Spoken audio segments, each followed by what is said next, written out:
Even had a chance to hear this yet. The late model stocks will be running for track points that night. As will the Super Stocks and the Bomb Squad division will also be going out that evening. That, of course, Labor Day weekend, September the 3rd, Johnson Service Center in Lebanon, Missouri will present the ARCGO Cars and Stars once again. And as some of the crewmen, these are the guys and gals behind the driving force of these drivers. They make their way out. They'll be shutting them off down here on the front stretch. Ladies and gentlemen, what do you say you give a big round of applause to all the people that were out here tonight and our parade of sponsors. And ladies and gentlemen, as we do each and every Saturday evening at this time, we ask you to please rise for our pre-race invocation and remain standing for our national anthem. And now from Raceway Ministries, here's Milford Brackett. Let us pray together. Our Father in heaven, we pause here at the end of another day to give you thanks for your goodness and for your mercy. We pray, Heavenly Father, you will bless each and every one tonight as you know our needs. Our hearts are saddened tonight because of the news of the accident that Ernie Irvin had today. And we pray, Heavenly Father, if it be your will, that he may recover to race again. Bless each driver here tonight, Heavenly Father, with a safe race. Lead us and direct us. Forgive us where we failed you. In Jesus' name we pray. Amen.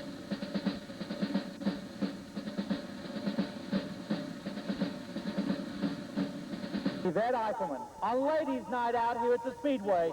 And with new sponsorship from A&J Restaurant in Cuba, are you ready to go racing? Let's go racing! Grandstand, are you ready to go racing? Shaw will lead him out in car number 19 out of Rogersville. Jim Hunt in number 15. Lebanon's Mike Shaddy in 16. Ron Boyce in 22. Joe Jones back with us in car number 5. Frankie Weiss will be driving car number 9 in the Superstock division. Scott Phillips in car number 3. Mike Phillips in the number 30 car. Jim Case out of Bolivar in 91. Andy Jenkins at 59. And Johnny Case back with us after becoming a member of the Bolivar Upside Down Club about 3 weeks ago in car number 94. No points awarded in the heat races, just in terms of qualifying. And Bob, we're going to try to run them down water from all the heavy rains we had earlier this morning. Only about a quarter of an inch or so of rain has fallen in the last 24 hours, but yesterday morning, Ronnie, an awful lot of rain did hit the area just before noon or so. And we talked about this last night at Bolivar. What caused a lot of the seepage problems was the fact that the rain came so hard in such a hurry. If it had come on again, off again, or had just been a consistent shower, it wouldn't have been a problem because it all would have soaked in. But with it coming hard in a big hurry, a lot of that moisture started to seep up through the track. But this point does not appear to be a very big problem. No, we want to run them through there just a little bit up there by the KWTO sign. Fans, I tell you what, you get a chance. If you don't get to join us at the Drivers Award Banquet Fund, here's a chance you can help the drivers overall. It's very expensive to put on awards banquet fund. We have a thing here for you people that just arrived. It's called the 50-50 raffle. You play lottery at the Speedway. It's $1 a chance. If you want 5 chances, it's going to be $5. We got a little booth over there by the wild side, by the hot dog wagon, also for 50-50 raffle tickets. Somewhere after the modified feature, I'm going to say, we're going to put the number up on the Ozarks Coca-Cola scoreboard from your 50-50 raffle ticket. Now, out of this $1, 50 cents of it goes toward the kitty. So, in other words, if we have 600 tickets bought, $300 is going to go to a home with some lucky person. The other 50 cents out of each dollar goes to help defray the cost for the drivers at the award banquet fund. Bob, we want to invite the public to come down there. We got more information, as that'll be in October up in Springfield. But the 50-50 raffle not only helps the drivers, but somebody's going to go home with a little extra cash. Boy, and Ronnie, I tell you what, it looks like the lights are getting ready to go off. And for the fans arriving late at the Speedway, didn't get an opportunity to check out the end result. Bobby Labonte came away with the victory in the Busch race, and a driver who competed here about 3 years ago, Chad Little, came home second. Here we go, the first qualifier for the Super Stalkers. You want to finish in the top 6 to get the 12-row inversion.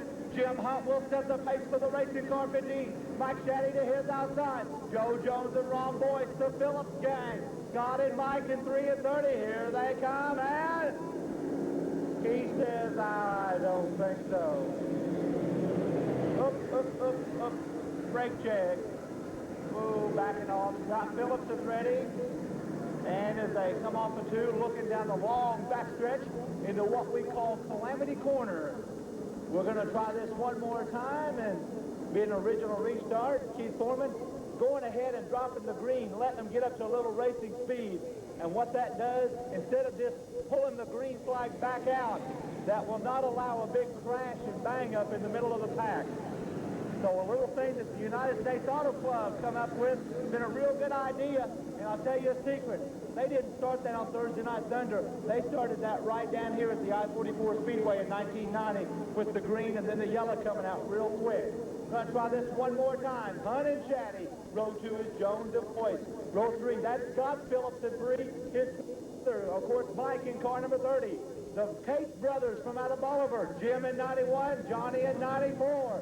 Jenkins and Spanky Weeks will be bringing up the rear. 10 cars set to go. 8 times around this 3/8 mile asphalt oval. Jim Hunt, only his 3rd time behind the wheel of the stock car, the number 15 machine out of Springfield. Here they come, looking for the start, and we're gonna go racing! And quickly, the rookie driver Jim Hunt takes the early command. So watch Scott Phillips. Scott Phillips, a hard charger, out of the Springfield area in car number 3, making his move, and here comes his twin brother Mike. Coming off Calamity Corner now, through turn 4, Phillips down low, head on the high side, and it's Scott Phillips taking the early lead. Phillips in control, Hunt now second, Ron Boyce running in 3rd. Meanwhile, Mike Phillips and Joe Jones battling out for 4th and 5th. Jim Cates is now on the bubble running 6th.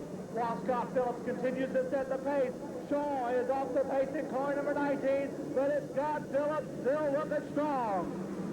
Jim Cates now on the move in that number 91 car, and here comes his brother Johnny in 94. Joe Jones now dropping back a little bit, shuffling in the standings.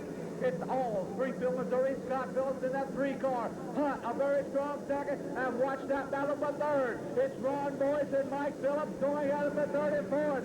Jim Cates and Joe Jones now going at it for the number 4, 5, and 6 spots. Jones on the bubble, trying to hold on to use that average on the inversion. While Scott Phillips now is long gone. Here comes Mike Phillips on the inside of Ron Boyce. The battle now for 3rd and 4th as they come roaring down the front straightaway. Johnny Cates, the first time out in this brand new automobile, goes to the inside of Joe Jones. The battle for that number 6 qualifying bubble spot. As they go through Calamity Corner, you see your leader, Scott Phillips, Hunt all by himself. And now Jim Cates and Ron Boyce gets it sideways. And Ron Boyce, Joe Jones catching the rear end of that. And Jim Cates all involved down here. And you can see Boyce putting his arm out the window to signify he is all right. Joe Jones is also all right. And we see Jim Cates moving around. And Bob, a great job of driving by the guys back in the rear of the pack. Able to avoid that incident coming off of turn 4. You saw a little contact there, Ronnie, right in between 3 and 4, and you can almost see something like that coming, but great to see that everyone's all right. As you look at the Ozark Coca-Cola scoreboard, you see 4 laps down in the first qualifier of the evening, and a lot of rear end damage. Boyce in car 22. It looks like Cates may be taking the high line and going to the pits in car 91. He may have a tire going down. It looks like he wants to try and stay out if he can.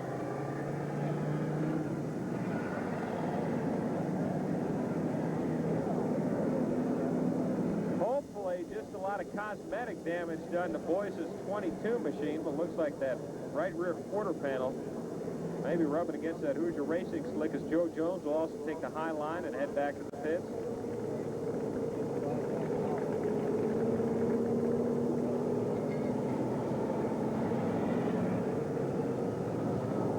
Car qualifier for the Super Stocks is in the staging area. They will hit the track next. Then the modifieds, the late model stocks, the late models, and saving the best for last with the bomb squad.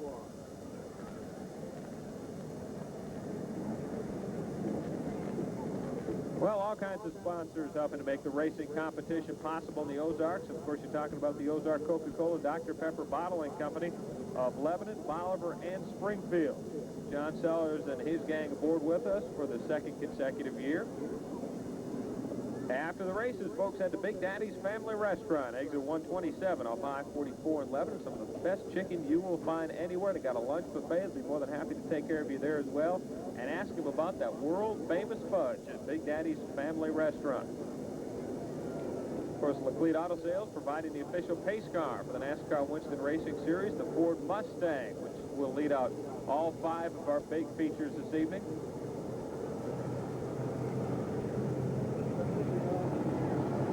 And each and every one of our feature winners gets a free steak dinner from Ashley Mays on East Highway 32 in Lebanon. Dave Anderson and his fine crew. Also aboard with us again this evening, Auto Air and Audio, located in Springfield. For all of your heating and cooling system needs, we want a cellular phone. They'll be more than happy to take care of you.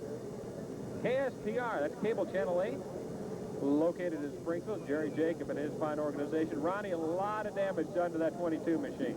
I'll tell you what, he joined us about the middle of the season at Bolivar and Lebanon. Kind of made Lebanon his home track. He's been looking strong, fans. What do you say? You send him back to the pits with a round of applause. Ron Boyce, the driver of car number 22.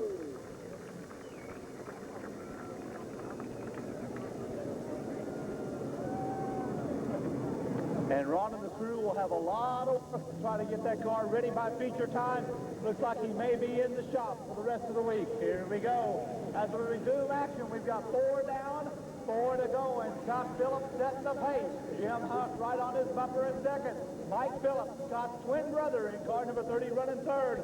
Johnny Cates, his first time out, brand new sheet metal, that number 94 car. After a hard ride 3 weeks ago over at Speedway USA in Bolivar, fourth. Andy Jenkins fifth, and now Lebanon's Mike Shaddy is the car on the bubble, trying for the inversion here this season, running in that number 6 spot. And Bob, especially in this first qualifier, it's very important to finish in the top 6 of your qualifying heat.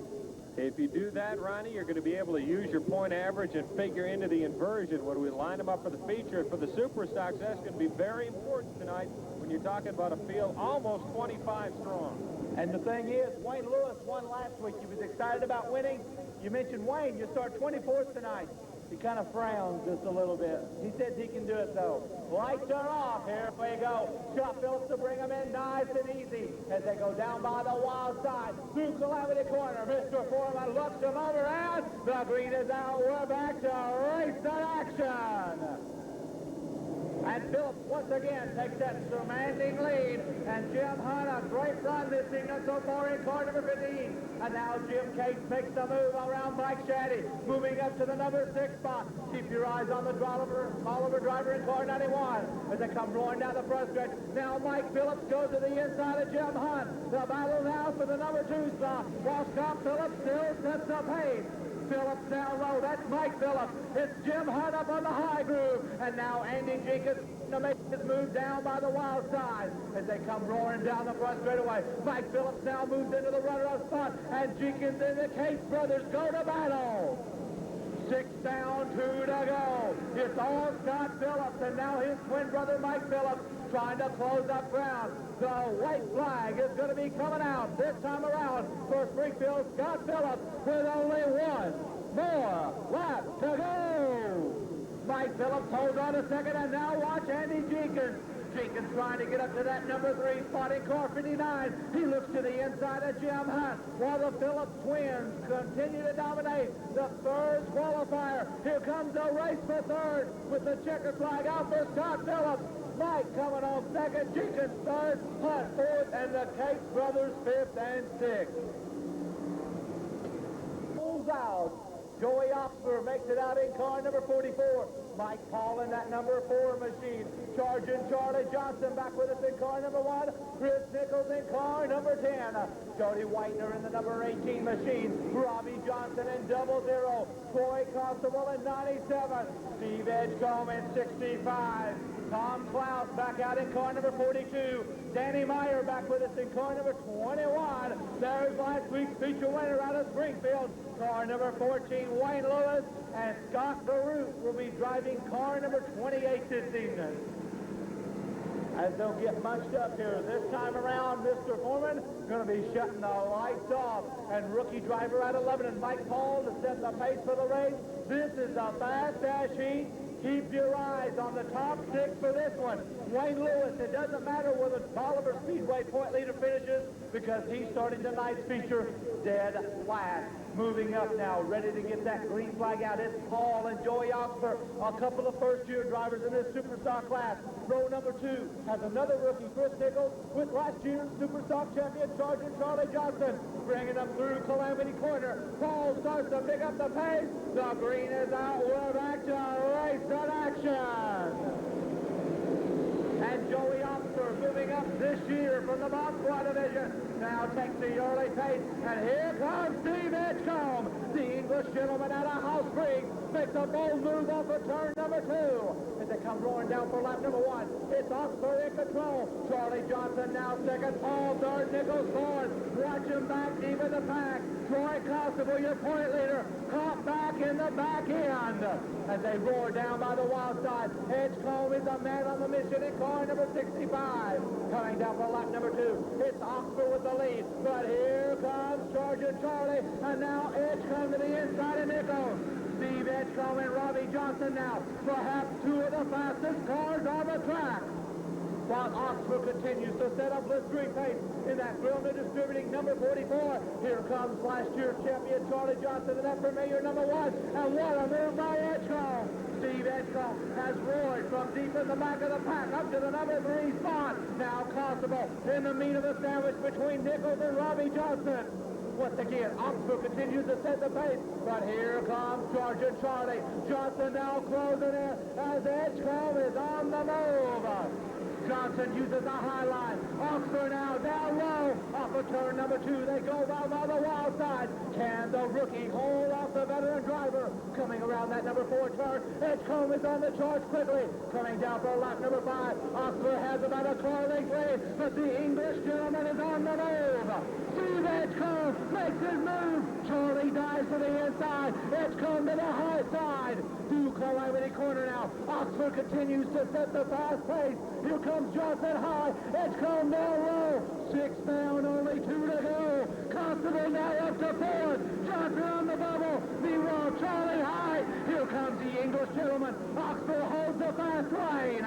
The white flag is coming out this time around for Oxford. Edgecombe and Johnson. Only 1 more lap to go.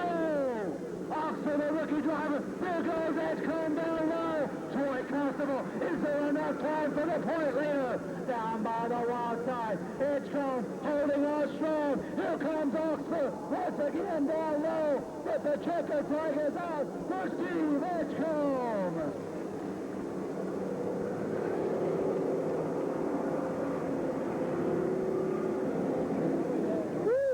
The Grand American Modifieds rolls out onto the track. In the athletic quarter-sponsored car 73, former bomb squad competitor Russell Graves in car 73. Tracy's K&J Pence, the sponsor of car 66 out of Fair Grove, Terry Taylor.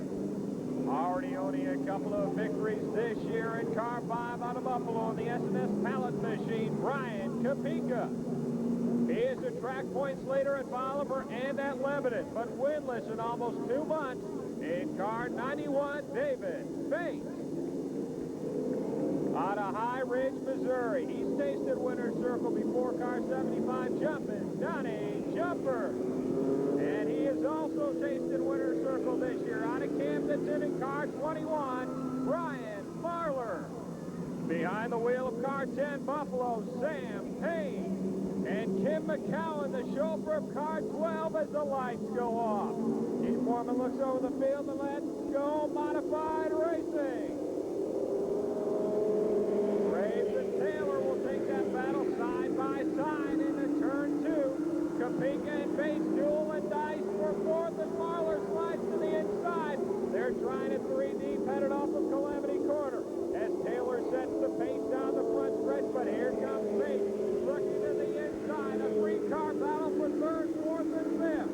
It's Taylor, Bates, and Jumper 1, 2, and 3 with Marler and Kapika, your top 5. Bates looking to the inside of Taylor as they'll have 2 laps down on the Ozark Coca-Cola scoreboard. It's a side-by-side duel for 3rd with Marler and Jumper as Bates challenges Taylor for the lead.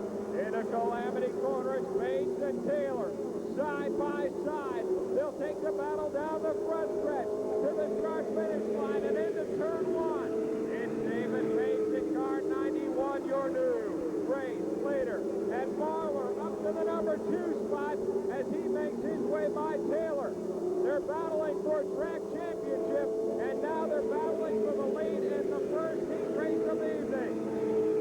Bates and Marler 1 and 2. Taylor, Kapika, and Jumper your top 5. Marler, who will start shotgun in the feature, tried the inside lane but couldn't find the running room. They've got 1 more left to go. Bates in the dirt works car. Marler in 21, last weekend's feature winner on his bumper. The checkered flag will fly this time around, and it will fly for David Bates. Marler second, Taylor third, Kapika fourth, Jumper fifth, and Chris. In division this evening, the late model stocks will be running extra laps for extra cash. And as Jim Garrison leads them out in car number 74, Randy Besser has been turning a lot of heads in car number 24. Chris Perry in the number 41 machine. Destry Huff back with us from Holden, Missouri in car number 33. Here comes Lebanon's Tony Jackson in 56. And third in the point standings, Carl Lawrence in car number 92. Evidently, Mike Aiken and Dave Anderson not making the call, and neither is going to be Corky Wynn. Dan Newell, who was scheduled for this one, not going to make the call on the starting grid here this evening also. And Bob, I talked to Brian Barlow before the races. He told me that the car just wasn't quite right. That's a scary feeling. Here comes Anderson and Aiken now in that 4 and 01 machine, and getting out of the pits just a little bit late. Bob, the late model stocks will be back on hand with us Friday night with a great points race over at Speedway USA. Very few points, Ronnie, separate the top 2 at the Friday night action track.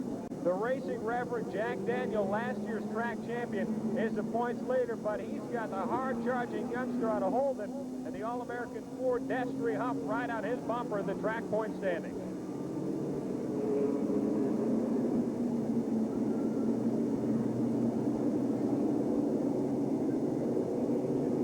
Ronnie, we talk about how big it was for the Super Stocks to work into the top 6, get into that inversion. It's huge tonight for the late model stocks. That's right. Tim Jackson will start tonight's feature shotgun by virtue of winning the second feature we had here last Saturday night. This is going to be 9 cars, 8 times around. It's Garrison and Aiken. Row 2, Perry and Anderson. Row 3, Corky Wynn, and of course Randy Besser. Row 4, Lawrence and Jackson. Huff bringing up the rear. Here they come. The green is out. We're back to race selection. 8-lap qualifier and a couple of rookie drivers. In fact, 4 of them going out into the front. It's going to be Springfield's Mike Aiken to take the early lead. And that Bill Grant Ford Thunderbird of Jim Garrison right there with him. Meanwhile, watch Dave Anderson, Corky Wynn, and Carl Lawrence as Destry Huff is also on the move. Mike Aiken long gone now in that 01 car. Chris Perry now moves up into the number 2 spot. And Lawrence and Huff charging from deep in the pack. Coming down for lap number 2 now. Aiken sets the pace, but here comes Chris Perry. Chris Perry now closing up quickly in his Chevrolet Camaro. Now Lawrence up to the number 4 spot. Looks to the inside of the Grouch Garrison. The battle now for 3rd place as we're getting close to halfway home. And Perry closes in on Aiken. Aiken, Perry, Garrison, Lawrence, Huff, and Jackson all fighting for position. Off of turn number 2. Here comes the slide job by Chris Perry. Aiken on the outside. Perry down low in the Calamity Corner. We're now halfway home, and Chris Perry now sets the pace. Perry and Aiken now Destry Huff in car number 33, starting to make his charge. Garrison dropping back to 4th, Lawrence 5th, Jackson on the bubble. Coming off turn number 4, Aiken once again trying to get the lead as Destry Huff gets it out of the marble area.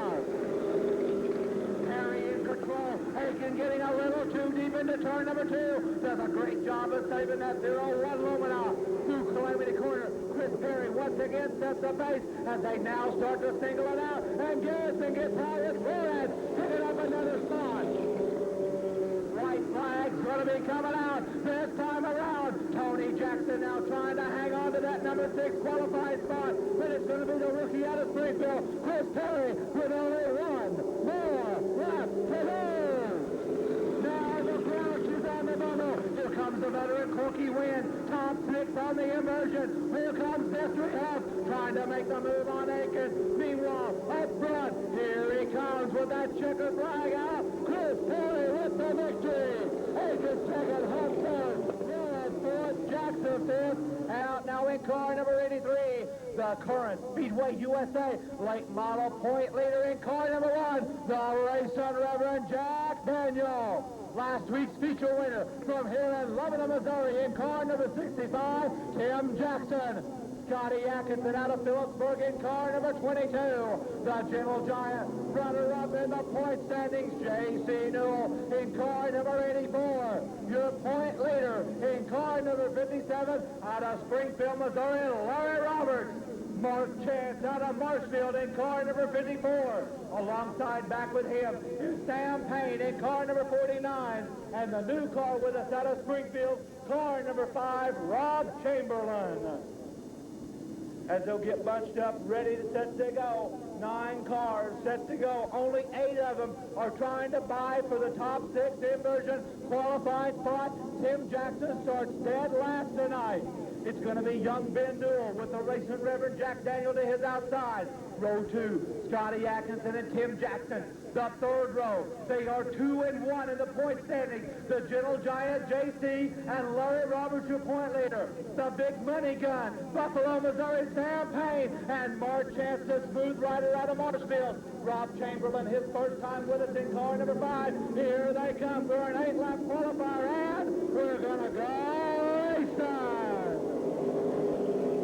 3 wide zones. Young Scotty backs off. It's going to be Ben Newell taking the other control. Meanwhile, the Reverend and Scotty Atkinson are on the charge. Going through Calamity Corner. J.C. Newell and Larry Roberts letting it all hang out. Remember, top 6, very important. Ben Newell will lead them down on lap number 1. While Larry Roberts in that Camaro and J.C. Newell in that Oldsmobile continue to fight for the number 4 spot. Off the Calamity Corner now, coming off the high side of turn 4. Young Ben Newell continues to set the pace, and here comes the racing Reverend. Scotty Atkinson looks to that inside. Right now, Sam Payne is on the bubble. Sam trying to improve himself by 1 more spot. Coming off turn number 4, it's still Newell, Daniel, Atkinson, Roberts, and here comes the big money gun Payne. Now J.C. faltering by the wayside a little bit. He's the driver on the bubble, and there comes the lead change. Jack Daniel goes to the inside of Ben Newell, wheel to wheel. They're both neighbors down there in the Camden area, with the river now taking the lead. The racing Reverend Jack Daniel in control, but here comes Ben Newell. Newell dives to the inside. The Reverend on the high side. While Scotty Atkinson back in the catbird seat, running third. Coming down in a dead even heat. 5 laps are now down. 3 remain. Daniel gets it high. Here comes Newell on the inside. Roaring down by the wild side. Atkinson and now Payne on the charge. Scotty Atkinson trying to take over second from the racing Reverend. While Ben Newell sets the pace. Payne's Camaro right in the thick of the battle now and back and forth. Roaring down the backstretch. Atkinson, Daniel, Payne all trying to catch Ben Newell. And the white flag is coming out. They've all only got 1 more lap to go. Atkinson and that Buick Regal go to the front. It's the Chevrolet Luminar Ben Newell roaring by the wall side. The Reverend gets it high. Through Calamity Corner. Here comes the battle for position. And at the checker flag, it's going to be Ben Newell. Atkinson second, Daniel third. Payne fourth, Chance. And here they come. The first of 2 10-lap qualifiers. They are the cars and the stars of the NASCAR Winston Racing Series.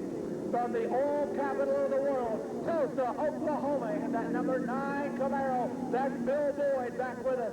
To his outside from California, Missouri. In car 02, Greg Robertson. Row number 2 in the 73 Chevrolet Beretta from Lebanon, Missouri, the rookie driver Mike Montag. To his outside, out of Springfield, in car number 14, Tim Swearigan. Row number 3 from Joplin, Missouri. He is 18 years old, and his first year in the late model car, 2X, Jamie McMurray. Scheduled to his outside. He had a couple of very impressive runs last night at Speedway USA. Back with us from St. Peters, Missouri, the Bud Car, 51, Steve Shive. To his outside, the next row, we'll find Kurt Showalter from O'Fallon, Illinois, in car number 3. To his outside, you know him as the Black Bandit from St. Charles, Missouri, Tim Gittemeyer in 68. And starting shotgun after a horrendous crash here about a month ago in car number 35 from Springfield, Steve Holt. 9 cars, 10 times around. Bill Boyd out of Tulsa to set the pace. Here they come in. We're ready to go. And the veteran dirt tracker, Greg Robertson, takes the early control. But here comes Swearingen. Meanwhile, the Gateway Connection. Shive and Gittemeyer on the charge also. Coming down for that important first lap. It's going to be Robertson in control. Montag sitting down here in turn number 4, and that's going to bring out the yellow flag. Ronnie Montag's spin coming off at turn 4. We'll go ahead and bring out the first caution flag of the evening for the late model. Fast car qualifier for the late models in the staging area, getting ready to hit the track next.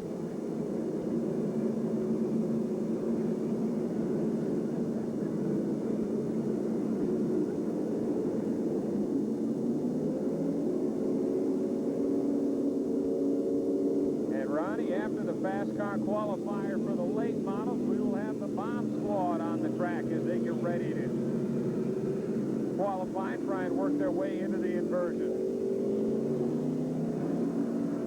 But Greg Robinson out of California, Missouri with another strong run, and a driver who finished second in both features last night in the number 3 spot. Steve Shive has really been running strong over the last couple of weeks, and in front of him before Robinson, the 14 machine of the non-Polo Home sponsored car 14 of Tim Swearingen.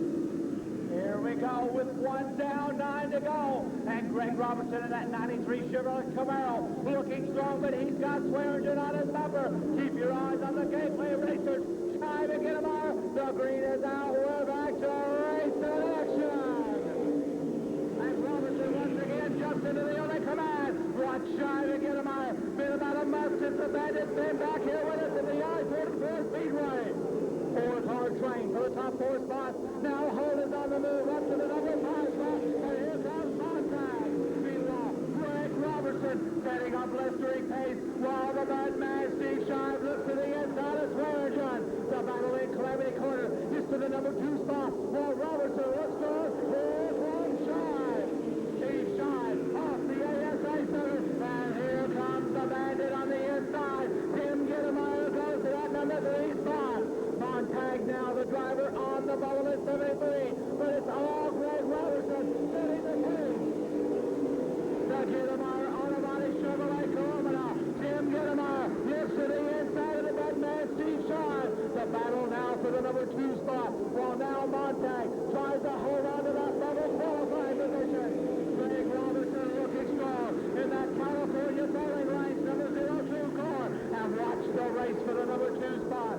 It's Shive and Gittemeyer continue to battle it out, and what a charge by Steve Holt. 6 down, 4 to go. Robertson's lead is getting a little bit smaller as Shive, Gittemeyer, and Holt continue their hard charge for the number 2 spot. Coming down the front stretch, it's still Robertson looking strong as the Bandit looks to the inside. Tim Swearingen with some problems. Swearingen floating with a broken shock, and here comes the Bandit in Calamity Corner. Gittemeyer makes the move to the number 2 spot as we've got 8 down and 2 to go. Holt now looks to the inside of Shive. Robertson a small bubble, but has a straightaway lead. The white flag is coming out for the California Missouri Show for Greg Robertson. Only 1 more left to go. Montag and the Murray trying to move up on the inversion. Down by the wall side. He's within the Calamity Corner. Watch the battle now for six. As the checker flag is out for Greg Robinson. Kiermaier second, Shy third, Hope fourth, Sontag fifth, and Swearingen running sixth. For our Grand American late models. Seventh in the region is Paul Wallen in 13. Roy Chisholm out of Republican car 57. Joe Walsh out of 5th Missouri back with us in car number 99. Brian Daniel in the number 52 car. Bob Webster in 25. Archie Griffin in car 11. Larry Phillips out there in car 75. And Yvette Eichelman in car number 70. And we'll get Griffin right behind Brian Daniel, and we'll be ready to go with this fast dash heat 10-lap qualifier. It doesn't matter where Larry Phillips finishes this heat, because he will be starting tonight's feature dead last, back in that 17th position. So it's up to Wallen to set the pace in that Lucky 13 Green Machine Oldsmobile. Roy Chisholm to his outside. Row 2, young Joe Walsh. Remember the run that the former modified champion had in the Arco Show. So his outside, another rookie contender, Brian Daniel. Row number 3, very strong. Top 5 runs last night by the Richland Bullet, Bob Webster. To his outside, he is 4th in the region, and 2nd in the track point standings, Archie Griffin at 11. The 4th row, the current Pacific Coast regional leader in car 75, riding the winning streak, Larry Phillips. To his outside, our lady driver from Cuba, Yvette Eichelman in 70. Remember, the top 6 to qualify on the inversion. Phillips starting last. One of them will be in the back 40. Here they come, and we're going to go racing. And Wallen takes the only commander, does he? Here comes Rapid Roy Chisholm, and what a move by Brian Daniel. At over 100 miles an hour by the wild side. It's Wallen to set a blistering pace. Daniel running a second, and now the high lane seems to be the fast lane. Wallen continues to go down low. Daniel uses that middle to high line, and Walsh loops it down the backstretch in car number 99.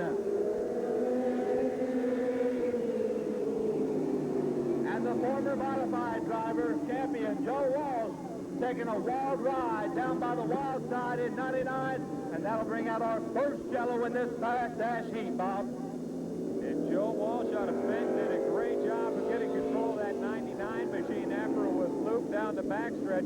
Ronnie, if he hadn't straightened out in a great big hurry and got on the binders, he was going to meet that concrete barrier head on. Joe did a great job of saving that Chevrolet Lumina as he's gearing up for that Johnson Service Center Art Gold Challenge Series. We've got a good lineup right now, and it's Paul Wallen to set the pace. That O'Sullivan Furniture sponsored number 13 machine. Brian Daniel in that Howard's Auto Salvage number 52 Lumina right on his bumper. Third is Rapid Roy Chisholm in the Ebenezer's Restaurant sponsored number 57 car. Fourth, carrying the B&D Big Daddy's colors, Archie Griffin at 11. Phillips running at 5th. Webster 6th. Eichelman 7th. Walsh now 8th. The lights go off. Bomb Squad first. He's in the staging area. Wallen to bring him through Calamity Corner. Everybody gearing on the start, and we're going to go racing. And watch Brian Daniel. He's going to try that high lane. Will not Lumina pick up that tonight. Meanwhile, Webster and Phillips battling for position. But it's Paul Wallen in the green machine to set the pace for lap number 2. Archie Griffin now dives down low. The battle for 3rd, 4th, 5th, and 6th looks like a trophy dash as Chisholm is off the pace. Roy Chisholm saving that Chevrolet Lumina, dropping back a little as Wallen and Daniel continue the battle up front. Griffin now up to the number 3 spot. Phillips 4th, Chisholm 5th, Webster 6th, Walsh now on the double. Joe Walsh trying to move up, hoping to make the inversion, and here comes Daniel on the inside. Wallen shuts it all on Brian Daniel. The battle up front. Well, now the sportsman pickup cover cars as Griffin and Phillips make their charge. Webster now off the pace. Coming up front, Wallen knows he's got some bad company on his back cover. As we got 4 down and 6 to go. Phillips on the move. Brian Daniel continues with a small bobble in car number 2. Coming down through Calamity Corner. It's a 4-car dash. Hitting now for lap number 6 as Wallen still sets the pace. Daniel, Phillips, Griffin sticking to the track like glue, and there goes a slide job. And here comes Griffin back on the inside lane also. Larry Phillips looks to the inside of Paul Rowland off of turn number 2. They roar down by the wild side in the calamity corner. Larry now high, Rowland low, roaring down. 8 only 2 to go. Larry using a little horsepower, a lot of pedal. Rowland with him on the low road. Griffin and Daniel Bella for third. The white flag is coming out. Larry's in the marbles. Rowland's low. Only 1 more lap to go. And Griffin and Daniel looping hard down at turn number 2. Down through Calamity Corner as we remain clean and green. Here comes the checker flag out for Larry Phillips. Rowland running second. Webster third. Chisholm fourth. Wall Smith. Eichelman running 6th. And Brian Daniel will come around to take on the number Bomb Squad. Daniel Weaver leads him out of car 19, the 7 machine of Darren Weaver.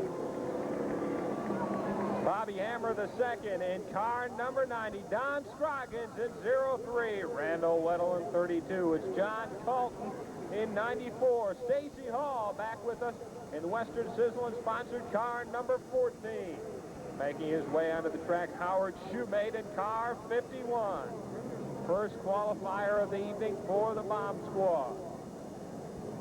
And Ronnie coming up in intermission.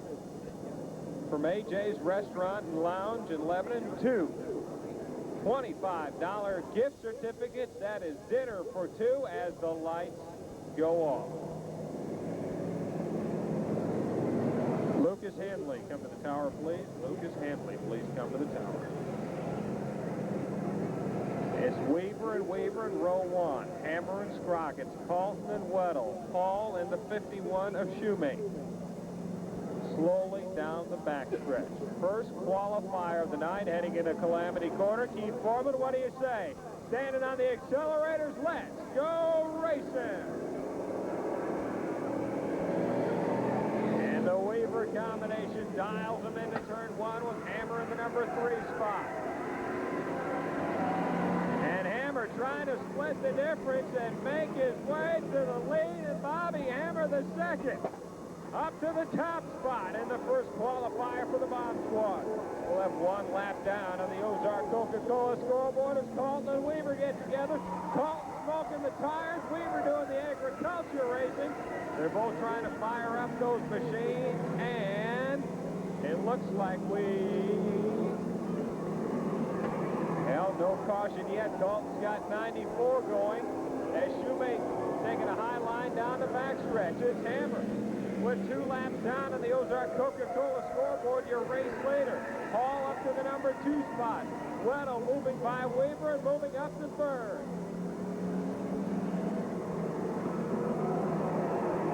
Bobby Hammer the second heading down the front straightaway with 3 laps down on the Ozark Coca-Cola scoreboard. Colton the lap car, Hall at the number 2 spot. Weddle running 3rd, Scroggins and Weaver round out your top 5. We'll have 4 laps down as Bobby Hammer the second makes his way off of turn 4. Paul trying to haul in the race later with 4 down, 2 laps remaining. First qualifier of the night for the Bomb Squad heading down the backstretch. It's Hammer 1, Colton the lap car, followed by Hall, Weddle, Scroggins, and Weaver.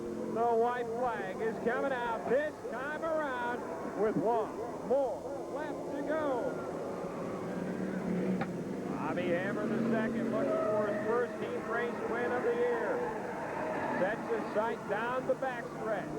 Colton the lap car and then Hall in 14. Coming off of turn 4, taking tonight's first checkered flag in car number 90, Bobby Hammer. Heat race number 2. Rick Oliver with new colors in car 12. Cleo Jasper in 93. Chris Shoemaker in 21. Teresa Holiday in 18. Linda Craig in 90. Mike McMullen in car 28. Jesse Hawkins in 06. Larry Pruitt in the 02. And Darren Red in car 89. This is the second of 3 qualifying heat races for the Bomb Squad. And with 3 heat races, you need to finish in the top 4 and able to use your point average and work your way into the inversion. And as Weaver's car 19 is given a push back to the pits, it looks like we will get the lights off this time around.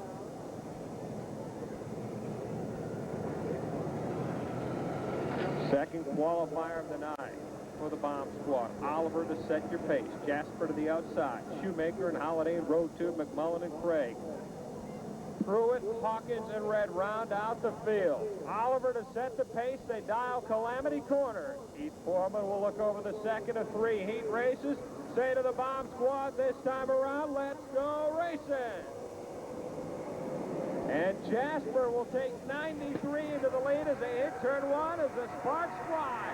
Oliver up to the number 2 spot. Holiday trying to move by Shoemaker as they go side by side in a battle for third. Some sheet metal exchange with Craig and Hawkins, but off of turn 4 and down the front stretch with a lap down as Cleo Jasper 1. Oliver 2, Shoemaker, and now Holiday on the bubble with McMullen trying to move into the top 4. Jasper, who totaled the car out earlier this season, about his 4th week out in that new 93 machine. 2 laps down, 4 laps remaining on ladies' night. It's Jasper, Shoemaker, Oliver, and McMullen and Pruitt on the move in 0-2. But it's Jasper opening up about a 10-car length advantage over Shoemaker as McMullen and Oliver battle side by side for third. Halfway through the second qualifier for the bomb squad. And look at that battle for the final qualifying spot. Or the final spot in order to use your point average and work into the inversion. That's the number 4 spot for the bomb squad. We'll have 4 laps down as Jasper continues to set the blistering pace. Shoemaker is second. McMullen now third. Craig and Hawkins side by side in a battle for that all-important number 4 spot. The white flag will be coming out this time around for Cleo Jasper in car 93 with only 1 more lap to go. Jasper, Shoemaker, Craig, and Hawkins. Pruitt and McMullen on the outside looking in for that number 4 spot. They're down the backstretch for the final time and into Calamity Corners your race leader. Headed off of turn 4, greeting the checkered flag in 93, Cleo Jasper. Shoemaker comes home second, side by side, in a battle for third and fourth with Craig and Hawkins. Cleo Jasper. Normally 2 heat races. Ronnie, we got so many of them, we're doing 3. Led out by Terry Holtkamp in car 2. Mike Benson in 23. Celebrated a birthday yesterday in car 92, Jason Wood. George Huey Jr. in 41. Jeff Richardson in 97. Gary Klossner's 15. Spanky Weiss in 11.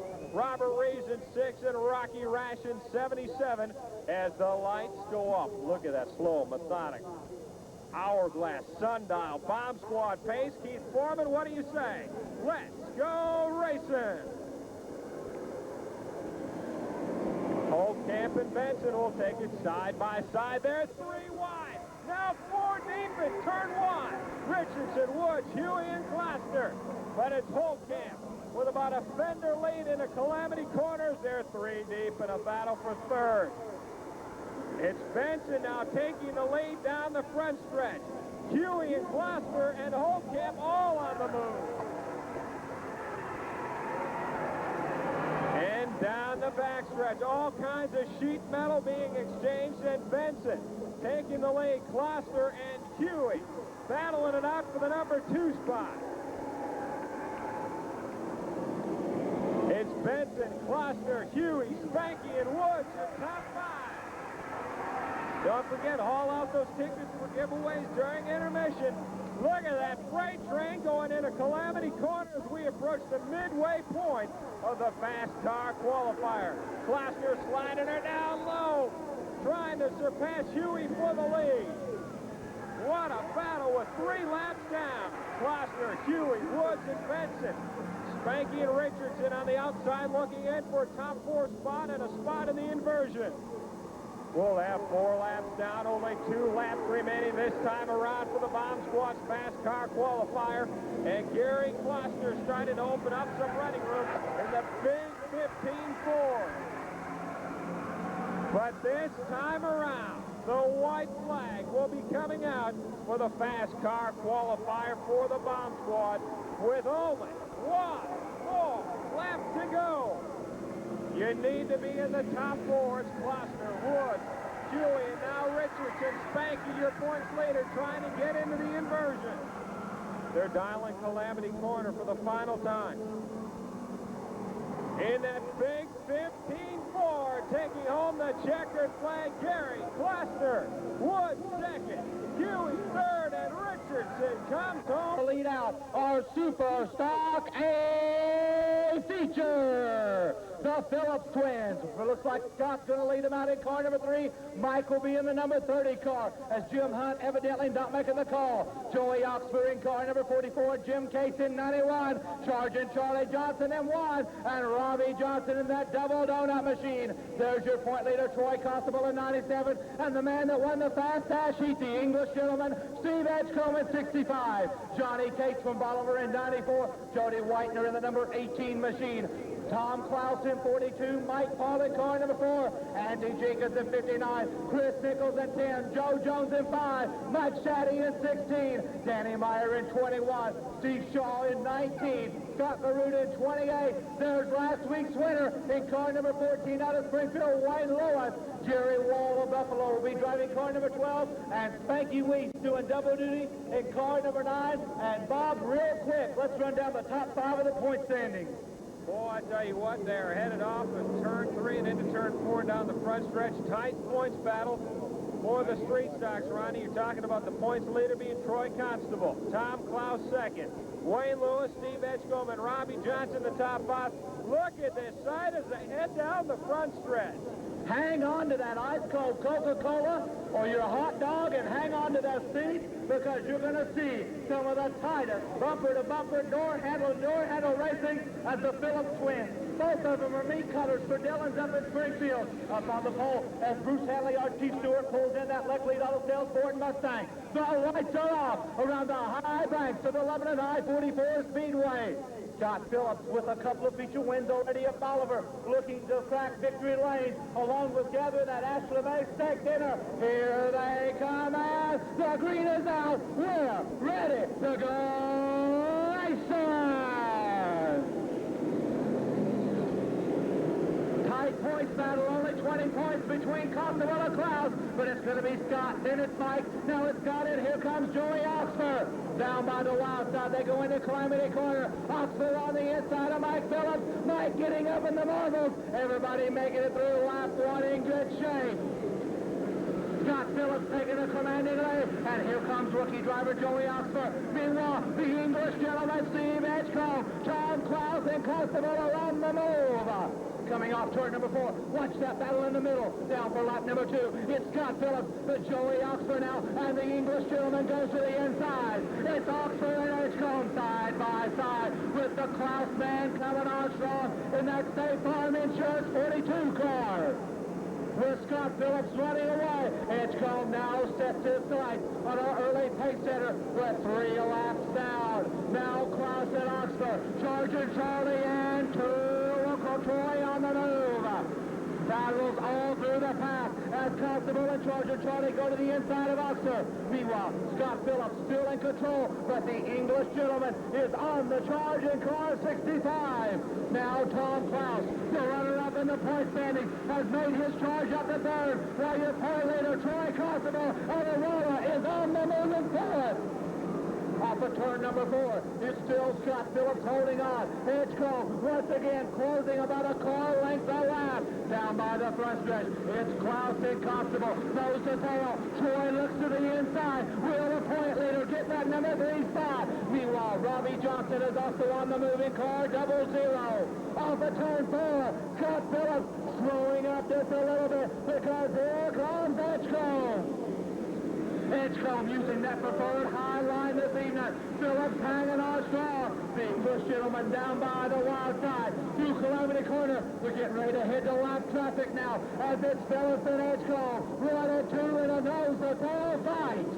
Down into turn number 1. Spanky Weiss and Mike Shaddy will pull down to the low side. They go a lap down. Edgecombe trying to make the move. Calamity Corner. Edgecombe backs up the throttle. Now he starts to make his run. Down low in 4. Phillips high. And here comes the gentleman even lower. Right down on the white line. Phillips holds on. As Constable Clouser Charger Charlie gaining ground also. Off of turn number 2. Down the backstretch they roar. Into turn 3. It's Phillips on the outside. It's come down low, real low, and low. There goes Mike Phillips. Mike Phillips breaks and a tire loose in car number 30, and that's our first yellow flag of the feature.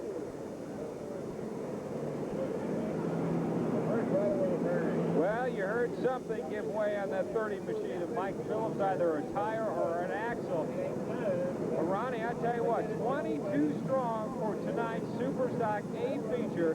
If you look at that Ozark Coca-Cola scoreboard, only 8 laps down, and boy, they are putting on some tremendous door handle to door handle racing.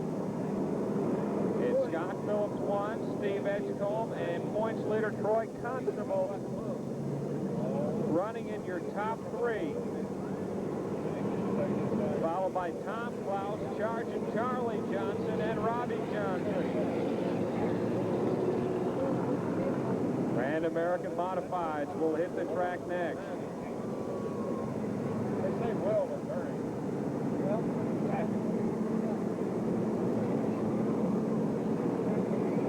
Just a couple of changes need to be made to the field. Well, it looks like his evening may end up being cut short, man. He stopped right in the middle of the backstretch. The driver of car 30. Put your hands together, please, for Mike Phillips.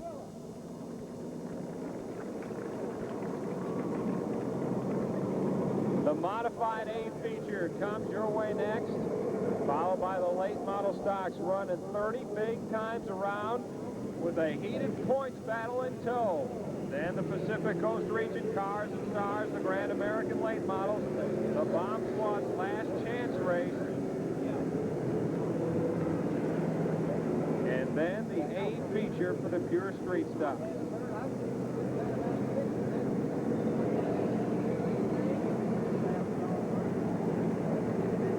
So it's Phillips 1, Edgecombe 2, Constable running in the number 3 position.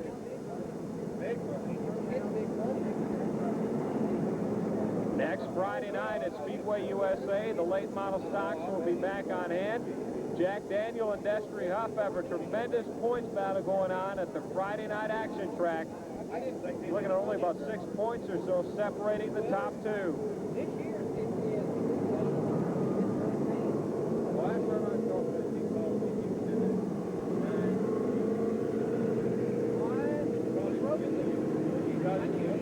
I tell you what, starting shotgun in this feature, trying to work your way from last to first is nothing short of a huge challenge.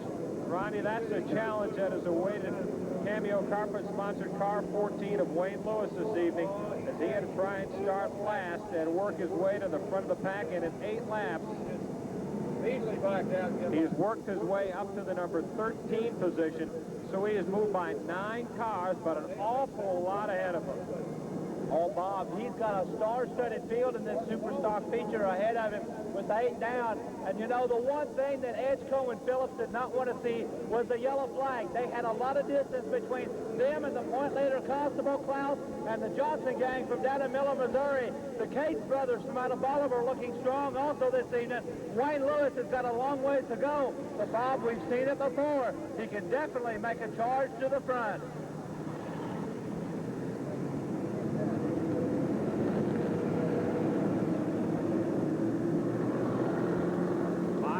Feature comes up next, and boy, I imagine a lot of shuffling, Ronnie, going on down in the pits right now for the late model stocks. This is, without a doubt, for that division, the biggest night of the year with that points battle and the extra laps this evening. Well, I'll tell you what, the points battle is one thing, the extra money, and of course, the money gun, as we call him, Sam Payne out of Buffalo. He has virtually dominated those big money races. He didn't get the Gatorade cash here last Saturday night, but he did win the Gatorade Challenge over at Speedway USA at Bolivar. He's been looking for another big payday, and Bob, kind of makes you wonder, will the drivers at the top 5 of the point standing, will they back off or will they charge to the front? Extra dollars is one thing, but a season-long title is something else.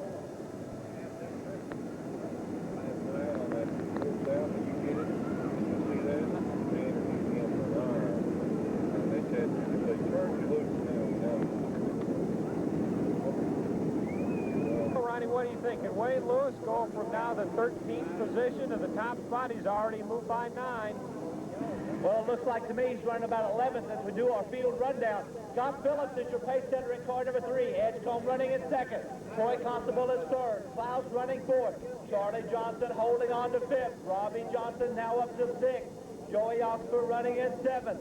Jim Case is 8th. Johnny Case 9th. Mike Paul 10th. Lewis is now running 11th, Bob, 11th. As the lights are going off, they'll get nose to tail, bumper to bumper on this restart. As Scott Phillips looking for victory lane, being quite a drought here at the I-44 Speedway as the Thunder and Lightning, the Grand American Modifieds, are headed to the staging area. Steve Edgecombe, did the tires cool down too much? Keep your eyes on the middle of that pack, especially Wayne Lewis. Can he crack into the top 5, maybe the top 4 to get a visit to the deck barn? Phillips gives them up quickly. Looks like maybe Edgecombe wasn't ready, and the green is out. We're back to race in action. And on the restart, your point leader, Troy Constable, with a great jump in that second check Camaro.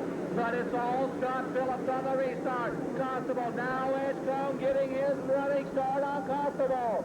Lewis now working around Mike Paul up to the number 10 spot. Side by side, the battle goes on for second place, but Scott Phillips is the man they've got to catch.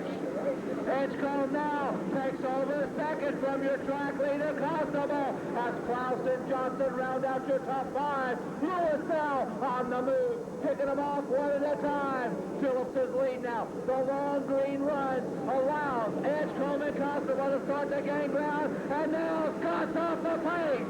Scott Phillips heading to the pit area. Klaus has to dive low, and Edgecombe now your new race leader. Here comes your leader, Troy Constable in the point standing, as Klaus now going by the wayside on the high side. Edgecombe looking for that 3rd feature win of the season, while Constable wants another one of those Astronauts stick hitters. They go through Calamity Corner. Constable trying to make the run. And now Charlie Johnson sets his sights on a pair of Camaros ahead of him. Robbie Johnson now rounding out your top 5. Wayne Lewis is now up to the number 7 spot. Down by the wild side, they go into Calamity Corner with 12 down on the Coca-Cola scoreboard. It's Edgecombe, lap traffic right in front of your dynamic duo. Edgecombe and Constable continue their battle while Klaus and Johnson go at it now. Mikey Weiss and Mike Shaddy about to go lap down to your leader. Oh, and Jerry Oxford does a great job. Now watch out up in Terre Parkin.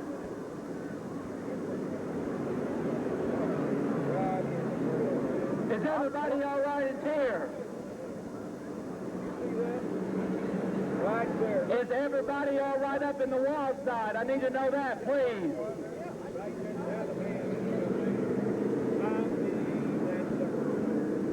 Security, if you would, let's go to the high side up there.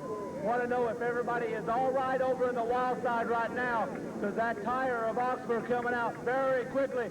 If you're all right up there, give us a wave. Everything all right? They're all right, yeah. Ronnie, that's called getting up close and personal with a Hoosier racing slick. Yep. Where he is? Up here.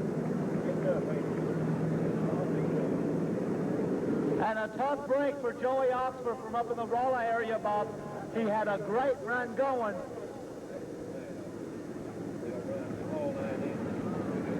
Got a couple of changes we need to make to the field, and we should have ourselves a pretty good lineup Well, I tell you, that is the first time I can recall that happening. Maybe the first time that's ever happened where a tire Ronnie came off with that much velocity.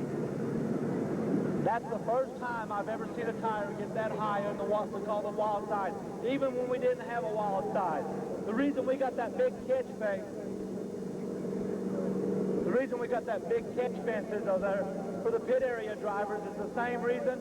And Bob, everybody all right? And that's the number one concern right now. Safety, of course, the number one factor, Ronnie, but let's not forget we've got ourselves one heck of a battle with Steve Edgecombe, who has already tasted winner's circle this year, trying to hold off the points leader in that Snake and Shake Camaro. But that Mount Vernon Auto Parts car of Charging Charlie Johnson up to the number 3 spot with Tom Klaus and Robbie Johnson in your top 5. Tell you what, fans, he's moved up from the bomb squad. He gave someone a souvenir. Headed back to the pits. What do you say for the driver of car 44, Joey Yoxer?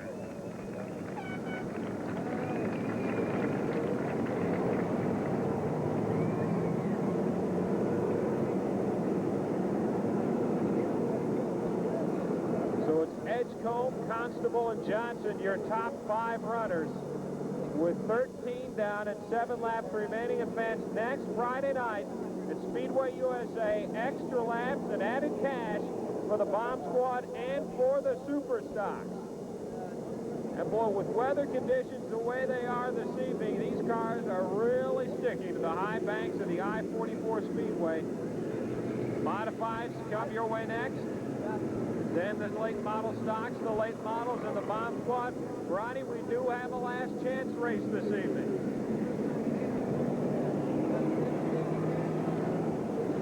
Here we go, and Mr. Foreman will be shutting the lights off, I believe, this next time around. Edgecombe, your pace setter. He's got the track point leader, Constable, glued to his bumper. And look who's lurking in the shadows, back in 3rd spot. The defending I-44 Superstock champion, Charlie Johnson, back to the number 1 car. Klaus is running in 4th. Robbie Johnson 5th. And Wayne Lewis, who started 23rd in tonight's Superstock feature, has worked his way up to 6th spot, and he has been on the charge quickly.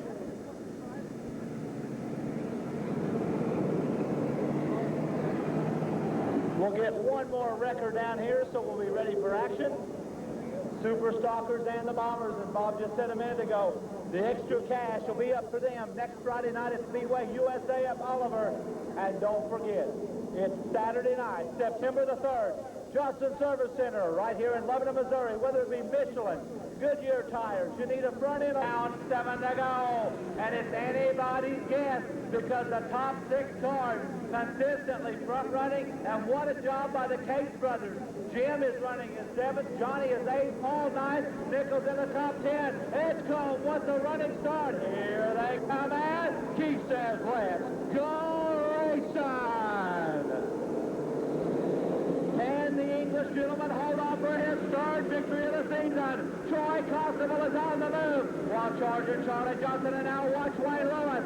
Lewis trying to crack into the top 5 after starting back in the 22nd position. Lewis now 5th as they come roaring down the front straightaway. 14 down on your Ozone Coca-Cola scoreboard. Only 6 remain. Constable now trying to mount a late race charge here. Meanwhile, Johnson and Klaus continue their battle. Jody Whitener, Scott Maroon, and along with Gary Wall, battling Chris Nichols and Mike Paul. Down the front stretch, the 5-lap warning has now been given. Edgecombe and Constable. Constable a little bit faster in the corners. Edgecombe with a little more power down the straightaways.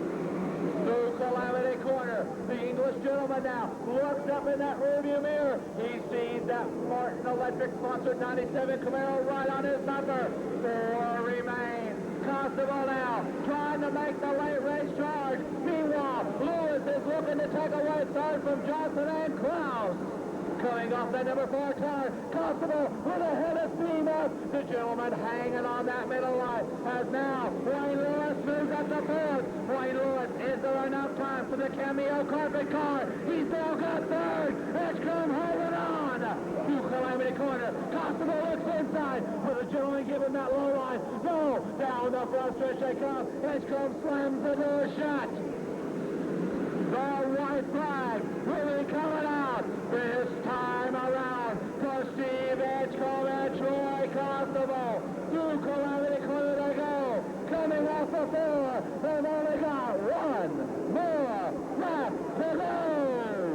It's a two-car battle. Lewis back there, Ryan Lewis here running at third.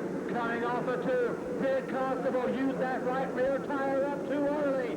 Through Calamity Corner. Here comes the point leader down low. But at the start-finish line, it's Edgecombe with the victory.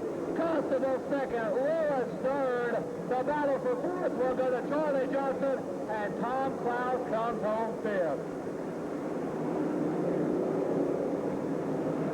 Driver was vaulting into the top four in the track point standings. He's starting to enjoy an awful lot of success in the Ozarks. The helmet's off, the safety harness is being unstrapped, and the window net will drop. Our first feature winner of the evening, bring him out in style, Steve Edgecombe. Did it get any tougher, or did you have a little more left? No, the tires were getting hot, and I thought Troy might have got me there at the last, but I was able to hold on. First of all, from Dave Anderson and Ashley Mays, another one of them state dinners. That's your third one this year. Yeah, I really enjoy them. Really looking good. Let's talk about that race. Scott Phillips, that 3-car was real fast. Was you saving the tires? Because 20 laps, people don't really understand this. You guys are hammered down the whole time. Right. No, I was pretty well flat out at that point. He was a little loose, and I was hoping that he would loosen up as it go on. Under the yellow, he was able to tire the cools down a little bit, but it seemed like he got real loose there, so I don't know what happened to him. Had to bust out with problems, unfortunately. And then you had Constable on your bumper. He was going to try you low and try you high, but was you going to give him either one of them lanes? Well, I just soon he took the high lane, but I would have given me the one. And of course, let's talk about the sponsors. Very important to this 65 car. Yeah, it is. I got two major sponsors, Ace Machine out of Washington, Ozark Pool and Spa and Billiards out of St. James. And I better take this opportunity, if I could, to thank everybody that helps me out, because I get a lot of help. First of all, I'd like to thank my brother Shorn. He's there day and day, really giving it all. I got my dad. He really helps out a lot. My wife, Sherry, she has to put up with a lot. I'd like to thank Donnie Jumper out of Expressive Race Cars. Every time I bend the frame on it, he seems to be able to straighten it out for me. And I'd also like to thank Jerry Sipper at Shady Valley. He's helped me out a lot, too. Ladies and gentlemen, he's getting ready to head to the tech shed, receiving the trophy from our Speedway Queen, Miss Stephanie Payne. What do you say you send him back home to House Springs with a big applause? The English gentleman, Steve Edgecombe. Boy, he'll get that picture taken in winner's circle and then head back to the tech shed for post-race technical this evening. So let the thunder and lightning strike, led out by the Laclede Auto Sales Ford Mustang. Russell Graves, formerly in the Bomb Squad, moving up to the open wheel Thunder and Lightning in car 73. The Tracy's K&J Penn sponsored car 66 of Terry Taylor. The S&S Talent sponsored car number 5 of Brian Kapika. He is the track points leader, but winless in almost 2 months. In car 91, David Bates. Coming to us from High Ridge, Missouri, in car 75. He is also moving forward in the track point standings. Jumping, Donnie Jumper. And his first ride in an open wheel modified. He will compete in the next race for the late model stocks out of Buffalo in car 10, Sam Payne. His first run in a modified this year in car 12, Tim McCowan. And scheduled to start shotgun. Last weekend's feature winner out of Camdenton in car 21, Brian Marler.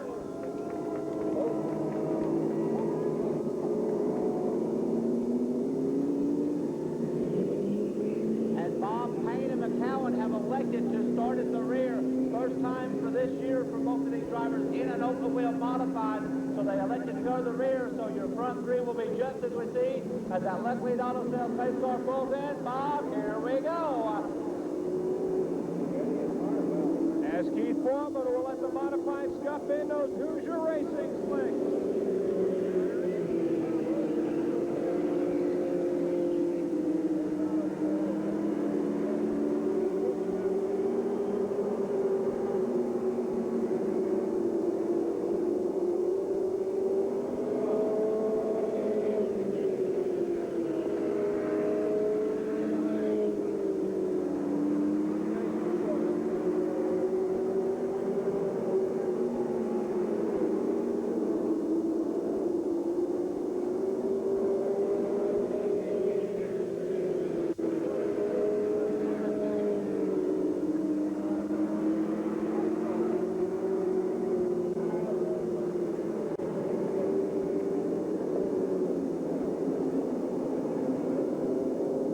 Caution light comes on. Keith Foreman wants them side by side and nose to tail. The lights go off. Graves and Taylor, Bates and Kapika, Marler and Jumper, McCowan, and the 10 machine of Payne. They're in the Calamity Corner. Keith Foreman of the Mighty Modifieds. What do you say? This time around, let's go racing! It's Graves who already has a win this year, and Taylor. Kapika dialing the low side as they hit Calamity Corner for the first time. Kapika and Graves side by side. The Buffalo chauffeur slides by and takes the lead. Marler up to the number 4 spot after starting shotgun. He'll move by Graves and up to third. But it's Ryan Kapika starting to open up a little bit of running room. Taylor hanging on to second. Marler from shotgun to third and 2 laps. The track points battle continues to heat up. They're running 3 and 4. They're 1 and 2 in the point standings with Marler and Bates. But it's the S&S Pallet-sponsored car 5 of Ryan Kapika. Opening up about a 10-car length advantage is Taylor a bit loose at 66. Marler glued right to his bumper. Bates and Jumper, your top 5.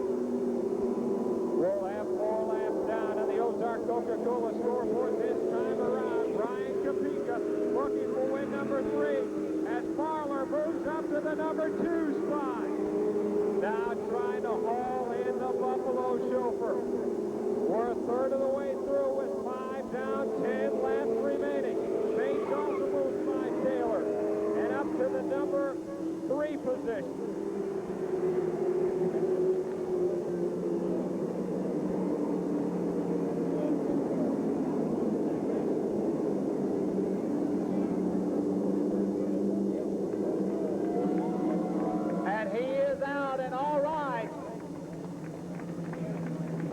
Bob, it looked like the radiator hose might have let go. That or possibly the motor just let go. As you can see a stream of fluid right in that short chute between 3 and 4, and he took a hard impact, a tough break on that 12 car. Well, Ronnie, he's already climbed out of that machine as a quick dry is being laid down. And fans, he can hear you off at turn number 4. First time out in the modified. What do you say for the driver of car 12, Kim McCowan? Million number 5 machine. With Marler now glued right to his bumper, and track points leader David Bates sitting third, with Terry, Taylor, and Jumper rounding out your top 5. Followed by Russell Graves, and in that number 10 machine tonight it's Sam Payne. So 5 down, 10 left for the Mighty Modifieds. Keith Foreman, what do you say this time? Let's go Modified Racing! A good start is crucial, and a 3-car freight train will dial the backstretch. Kapika, Marler, and Bates, side by side, they battle for the lead. Your new race leader in car 21 is Brian Marler. Kapika trying to hold off David Bates, who slides on the low side. We've got 6 down, 9 remaining. Marler started shotgun. He's at the point now with 7 laps complete, 8 laps remaining on the Ozark Coca-Cola scoreboard as he tries to trim the track points lead of David Bates, who is sitting in the number 3 spot. Kapika with another strong run going in second.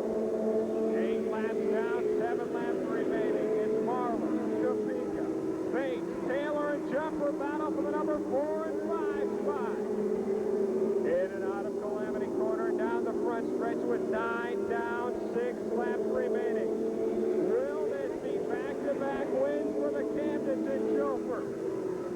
Or is there time for Brian Kapika as Taylor and Jumper continue to duel for the number 4 spot into Calamity Corner? 10 down, 5 laps remaining. About a 4-car length advantage for the chauffeur out of Camden. Kapika trying to haul in a young man who is looking to win back-to-back features. 11 down, 4 laps remaining. And now the lead has been narrowed. Only a 3 to 4 car length advantage for Marler over Kapika. Bates sitting in the catbird seat in third with Jumper and Taylor the top 5. 12 down, only 3 laps remaining. And that lead is slowly being narrowed by Topeka as they hit Calamity Corner. And turn 4, now the front stretch with 13 down. It's only a 2 to 3 car length advantage. It's a battle with Marler and Topeka now nose to tail. The white flag will be coming out this time around for Marler and Topeka with 1 more lap to go. Topeka has really closed the gap over the last 2 laps. Can Marler hang on and get back-to-back wins? In and out of Calamity Corner for the final time. The checkered flag will fly again for Brian Marler. Topeka second. Bates comes on third. Jumper and Taylor round out your top 5. Boy, that lead is slowly being narrowed. He's sitting in the number 2 spot, but he is trimmed 4 points off the lead of David Bates. The helmet is off. The safety harness is down. Here comes Brian Marler. Woo! Want a steak dinner? You bet. Here we go. Ashley Mays gives you another steak dinner. You've been using those, haven't you? Yeah, let's tell you a little story. My wife's in California this week, and this is the first night since I've been racing that she hadn't been able to watch me. She said, you better come home with a steak dinner to go with that other one we won last week, so here it is. Be able to take her out for the during week. Talk about that race a little bit. Now, you lied to me tonight. You said that the car hasn't been right for 3 or 4 weeks. You win 2 weeks in a row. What's the deal? You going to tell me the truth or not? Well, it's right now.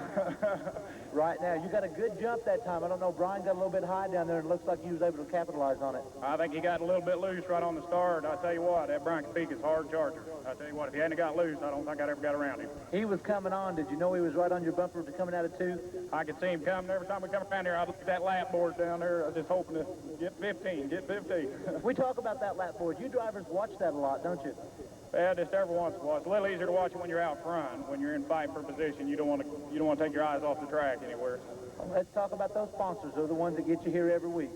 Northtown Collision Center, Samco Transmission, Marty's Repair, B&J Auto Salvage, and Mike to help me in the pits down here every week. They're highly important. I couldn't be here without them. Ladies and gentlemen, he's going to head to the tech shed after receiving another trophy from Stephanie Payne. Let's hear it for the driver of car 21, Brian Marler. Boy, I tell you what, a hard... Here comes the late model stop.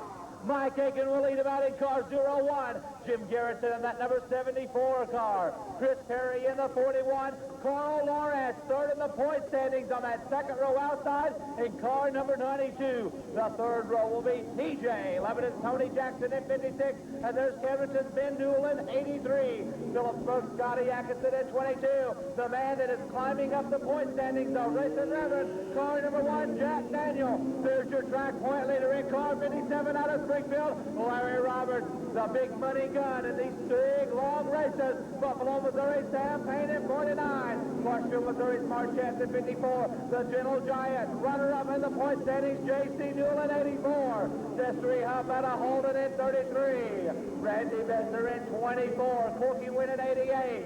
Rob Chamberlain out of Springfield in that beautiful number 5 Chevrolet Beretta. Dave Anderson in car number 4. And starting dead last, Bob, by virtue of winning the feature last week in car number 65, Tim Jackson. That's what happens, Ronnie. You win one week, we reward you the next week. Putting you in a penalty box and trying to start shotgun. Ronnie's up 18 strong.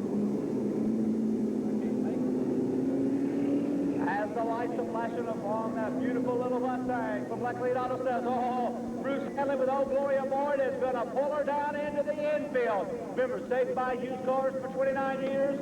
You need something done to the car, 25 years of service, Johnson Service Center, and let's let them heat the tires up.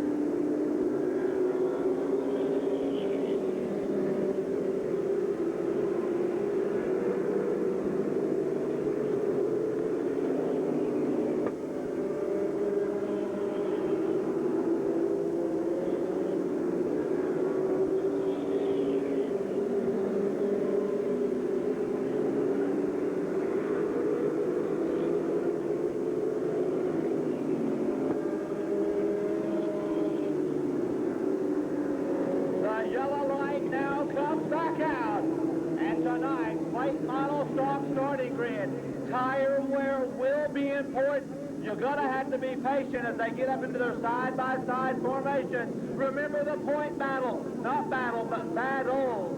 The top 5 going into tonight. Roberts 1, the Giant 2. Lawrence was 3. The Reverend was moving up quickly along with Marchand. That's your top 5 going into this big 30-lap feature.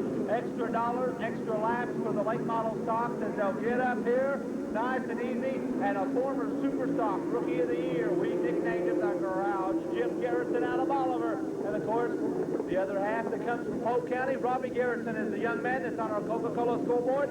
As the lights now go off around the high banks of the Lebanon I-44 Speedway. Garrison will set the pace for the race. Aiken to his outside. Row 2 is Chris Perry, the rookie driver, and Carl Lawrence looking to get back in the thick of this points battle. Tony Jackson and watch Ben Newland, 83. The Reverend and Atkinson. Your point leader, Larry Roberts, the big money man, Sam Payne. Here they come. The green is out. We're back to race action. And Garrison takes that fourth Thunderbird to the other control. 2 and 3 wide. Lawrence, Jackson, Newell, Atkinson, the Reverend in the Calamity corner. Not the place to try to go 3 deep as they complete lap number 1. It's going to be Garrison. Not the pace. Chris Perry now puts that Chevrolet Camaro down on the logo. Everybody jockeying for position. And now Perry takes the command. 2 wide. Back in the middle of the pack. They go through turn number 3 and 4. And coming down for lap number 2 now. It's Chris Perry out in front.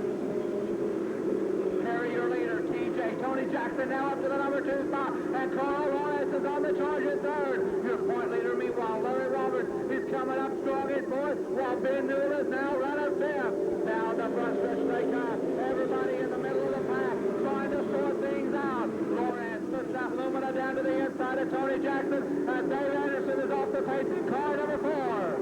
Chris Perry, and there's Roberts, your point leader, and Marchand getting together. Jack Daniel also involved, as is Rob Chamberlain right there in Calamity Corner.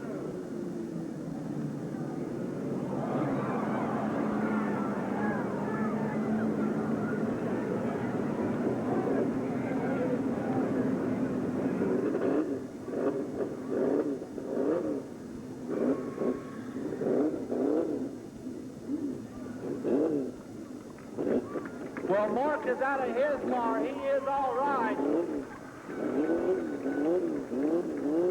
Larry Roberts, your point leader, also out of his car. With safety being the main concern, both of those drivers are all right. And ladies and gentlemen, the night's going to be short for 2 cars that were in the top 5 of the point standing. What do you say? You give a big round of applause to Larry Roberts and Marchand.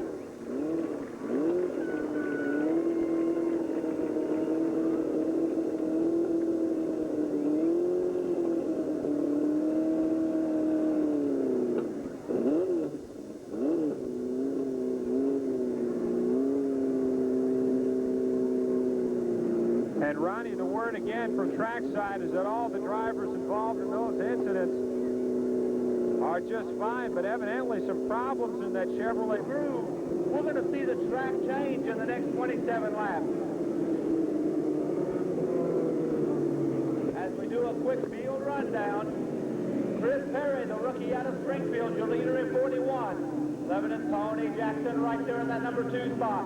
Carl Lawrence now looking to gain some ground in that points chase, running 3rd. Ben Newell running in the number 4 slot. You look at 5th, a good run for the rookie out of Springfield, Mike Aiken. Then you got Garrison 6th, Payne 7th, Destry Huff 8th, the veteran Corky Wynn 9th, and Tim Jackson, who started 18th, has now cracked into the top 10. The lights go off around the high banks of the Lebanon I-44 Speedway.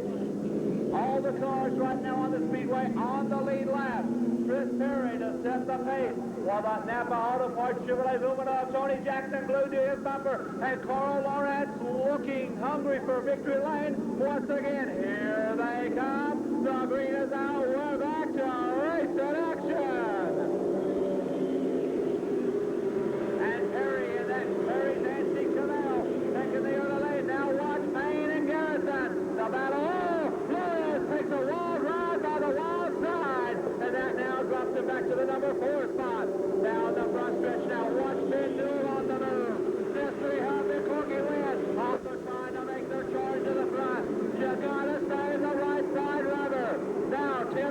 Jackson trying to make his way around Garrison. While up front, Tony Jackson and Ben Newell and Lawrence continue the battle for the runner-up spot at this time. It's Perry, your pace setter. Now Mr. Money, Sam Payne, is on the charge. Payne moves into the number 5 spot as we have now got a 1/6 of the way down. It's now 6 down. 1/5 of the race completed. Tony Jackson and Ben Newell slicing the way for the number 2 spot. Here comes Newell on the inside of Jackson. Meanwhile, Payne is on the charge. Now Lawrence catches Jackson in the high hoop as Carl takes over third. It's Perry, and here goes the second-generation driver, Ben Newell, out of Camden down in Calamity Corner. Perry shuts the door. Meanwhile, Lawrence now continues to hound the lead duo, while Jackson is fourth. Payne is on the move. Ben Newell gets an opening off of turn number 2. The rookie makes the season mistake against the veteran. Down in Calamity Corner, the last corner now at Dave Anderson. Perry sideways. He's up in the moment. And Chris Poole leads that 41 car.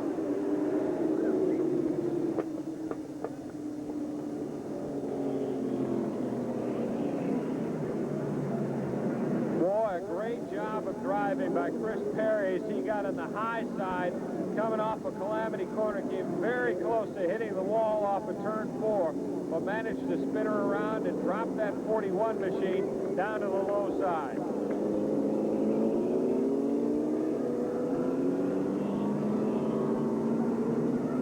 A 30-lap feature this evening for the late model stocks. And that racing community of Camden trying to make it back-to-back feature wins. With Brian Marler winning the modified event, and now the Camden youngster and Ben Newell leading the late model stock feature. Former track points leader Carl Lawrence right on his bumper and DJ. Tony Jackson running in the number 3 spot.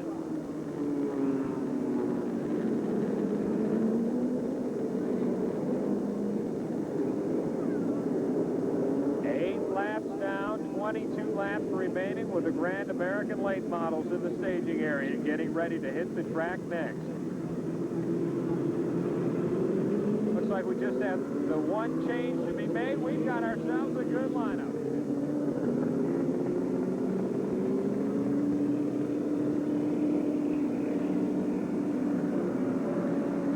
Yellow still remains out. Let's see, rookies be shutting the lights off this time around.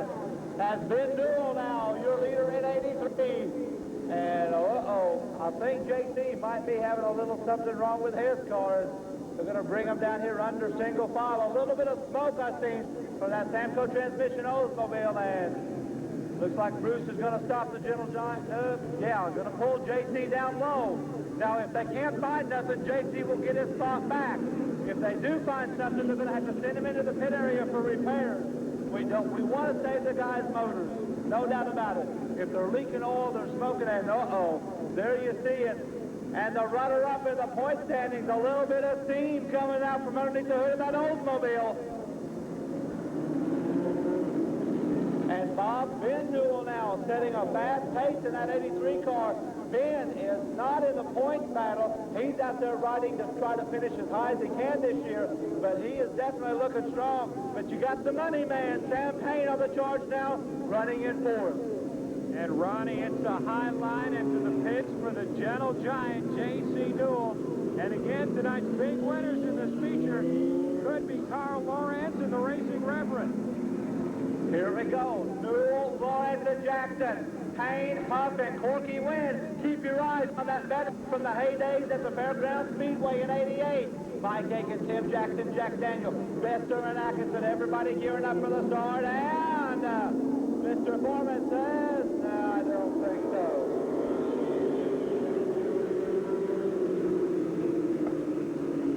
We're going to try this one more time.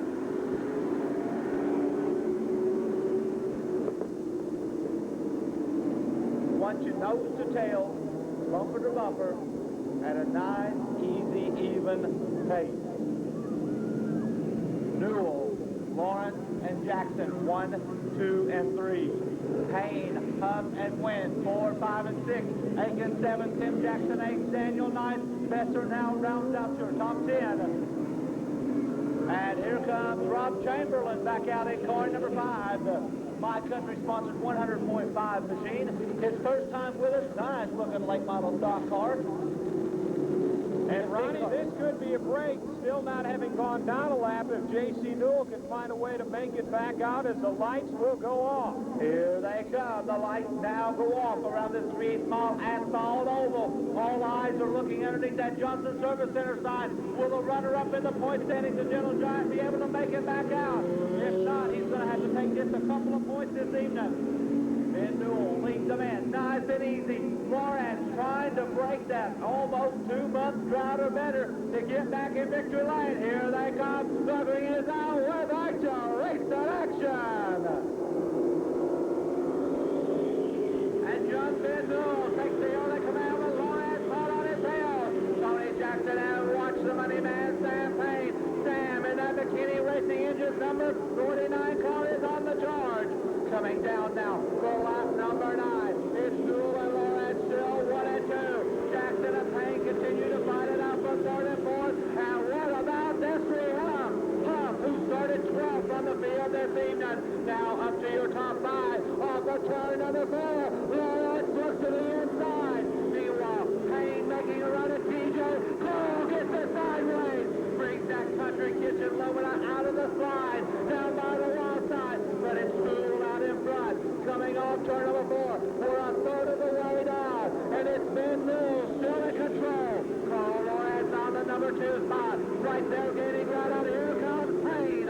Sam Payne is on the charge now. Going into Calamity Corner. Carl looks low. Newell continues to go high. As now Payne has broken free into 3rd place. Newell gives Carl the low line. Down by the wall side. Carl runs the inside. Here comes Anderson off the pace now at 4. Wheel to wheel. They come roaring down the front stretch. It's Carl Lawrence now back out in front. It's a 6-car freight train. Newell stays on that high groove. Rocketing down by Tier Parkin into Calamity Corner. Lawrence now in that number 1 spot. But here comes Payne. Sam Payne is on the move in car number 39. Lawrence trying to celebrate his birthday in Glasgow, and there goes the Buffalo chauffeur. It's Bleckley County versus Dallas County, with Camden County running 3rd. Now the front stretch, we are halfway home. 15 down, 15 to go. Lawrence trying to rack up some valuable track points this evening. Meanwhile, Payne is right there, counting in for that number 1 spot. Now Newell, Jackson, Huff, and Corky Wynn with an impressive run.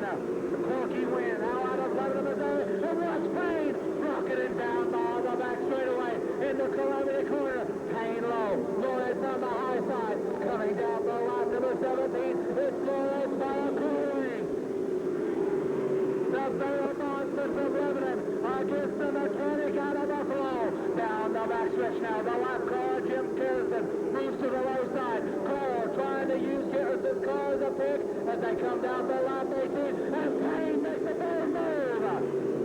Payne makes a bold move. Oh, and Newell gets together with Garrison hard and turns 1 and 2.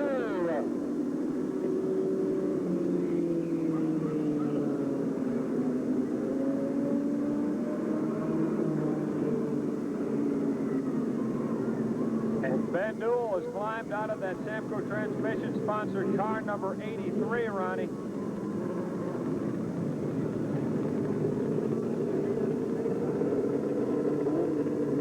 And once again, in a big money race, he is starting to move forward. Buffalo Sam Payne in 49. Well, fans, I'll tell you what, right now there is a young man who moved up to the late model stock division. He was a front runner in that super stock class for the last 2 years, and he's a little bit down right now, but I bet a big round of applause would cheer him up. Let's send him back to Polk County. A big round of applause for Jim Garrison, the driver of car 74.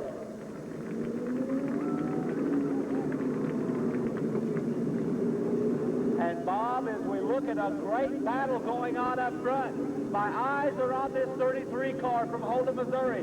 Destry Huff made his charges when he had to. Tony Jackson is in the catbird seat running in third. Destry Huff fourth. Corky Wynn now running fifth. Our next five, and the Racing Reverend is on the move, Bob. Evidently, it was a lot of sheet metal damage. It didn't do anything to the chassis of the car, but Jack Daniel has now worked his way up to the number 6 spot. And Randy Benser's got some problems underneath the hood of this 24 Chevrolet Lumina from down in Branson, Missouri, and Bruce wanted to check it over here real quick. Jack is up to 6. Tim Jackson at this time now running in the number 7 spot. Scotty Atkinson is 8th. Mike Aiken 9th. Chris Perry 10th. All those 10 of those cars are on the lead lap. And Ronnie, the battle right at the front of the pack, and Lawrence, who has had more problems over the last couple of months, and he'd like to account for us if he ends up in winner's circle this evening, is leading the feature. But Sam Payne flew right on his bumper. It's going to be interesting right here as Spencer fires his car back up to see if... Easy, Randy. It's the bail bondsman from Lebanon against the mechanic from Buffalo, Bob. This is going to be an interesting battle. And, of course, Tony Jackson, who owns the detail and cleanup shop here in Lebanon, Destry Huff right there in the thick of it. Corky Wynn in your top 5, and he's going to be shutting the lights off. 18 down, 12 to go. Can Lawrence celebrate his birthday in style back in Victory Lane? Or will Sam Payne continue to rack up some more dollars in that Eagle Fast Loop number 49 Camaro? Carl brings them in nice and slow, looking for that green flag, and Mr. Foreman says, let's go. And Carl getting a strong jump. And now Huff and Jackson continue the battle for the number 3 and 4 spot as the Racing Reverend is on the move. Jack Daniel trying to crack into the top 5 as we get ready to approach over 2/3 of the race now. Lawrence still sets the pace, and watch that battle for third. Tony Jackson, Destry Huff, and now Tim Jackson is on the charge. Tim Jackson, Corky Wynn, and Jack Daniel all trying to get into the top 5. There comes Ben Newell back out in 83, but it's Lawrence with 20 down, 10 to go.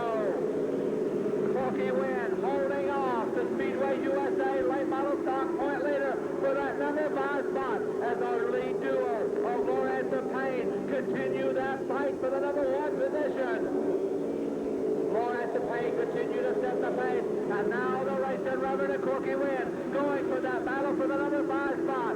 Meanwhile, down the backstretch into turn 3, Lawrence's lead has been shortened up to about 3 car lengths with only 8 laps remaining. Payne, despite the bobble early, the yellow flag is allowed to close that gap, and it looks like Carl and Sam have run away from the field. We're coming down now as Jack goes to the inside of Corky, and the Racing Reverend is on the charge. Meanwhile, Lawrence shuts the door on Buffalo Sam Payne, rocketing down by the wild side. Destry Huff gives Jack Daniel the inside lane.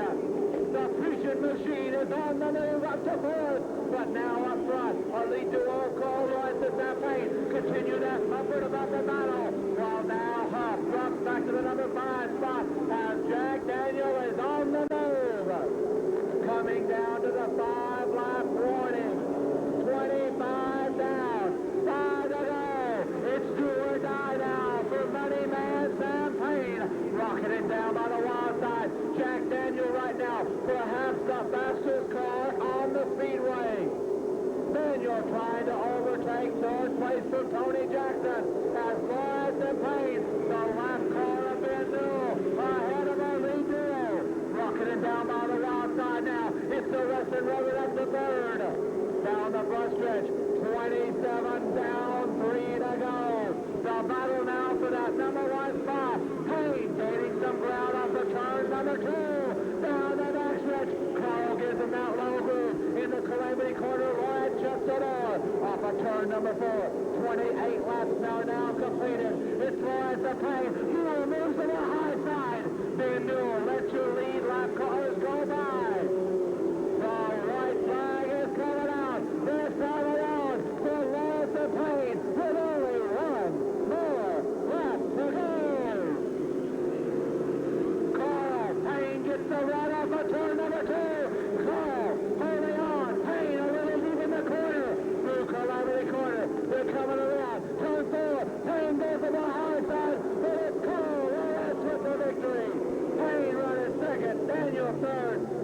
Lebanon comes on fourth.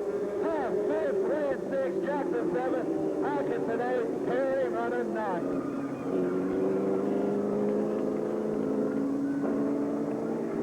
And Ronnie, as he takes the helmet off, unstraps the safety harnesses, drops the window net, the unofficial calculations have him as your late model stock points leader by 2. He is climbing out of that Chevrolet Lumina. Why did you bring him out in style? Former Goodies Headache Powder Award winner, Carl Lawrence.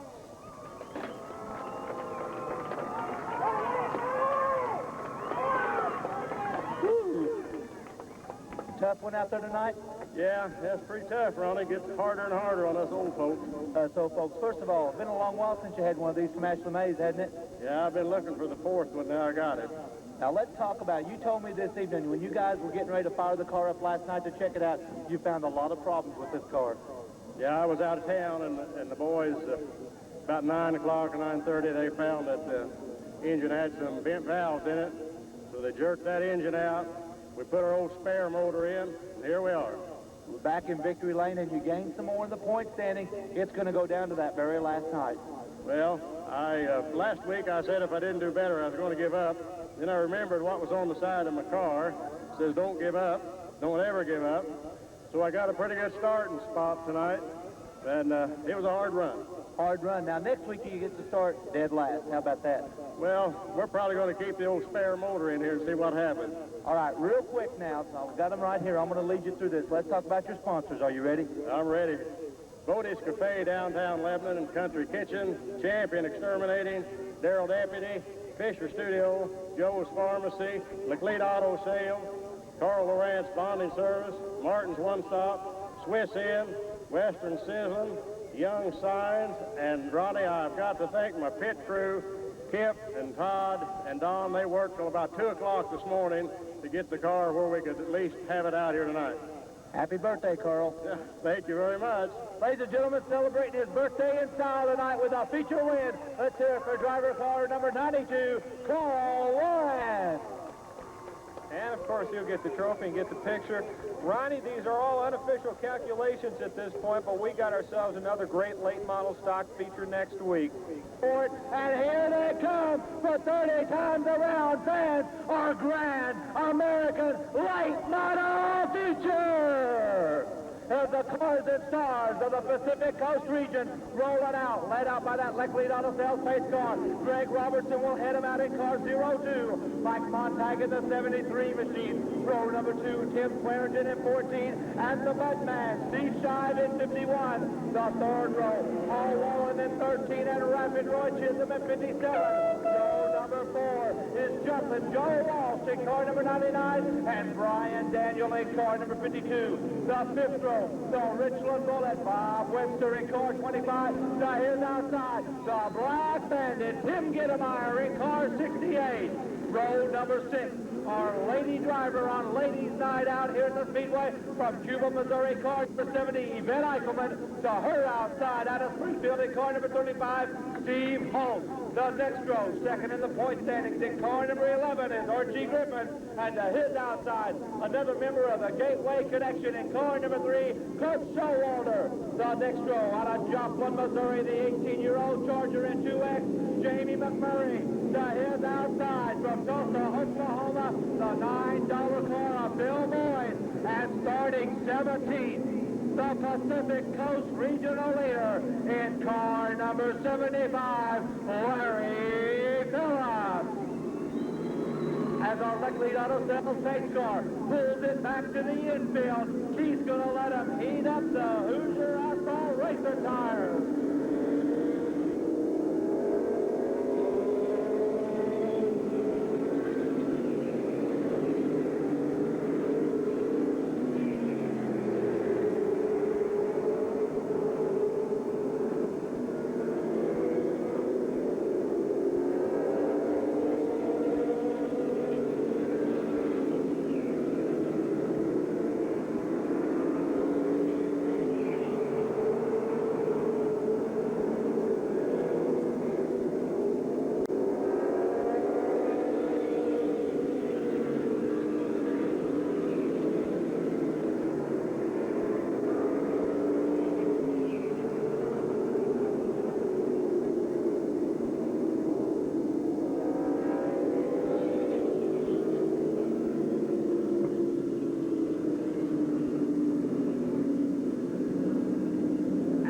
yellow lights come back on, putting a little heat inside the tires, so they'll definitely stick a little stronger to the speedway.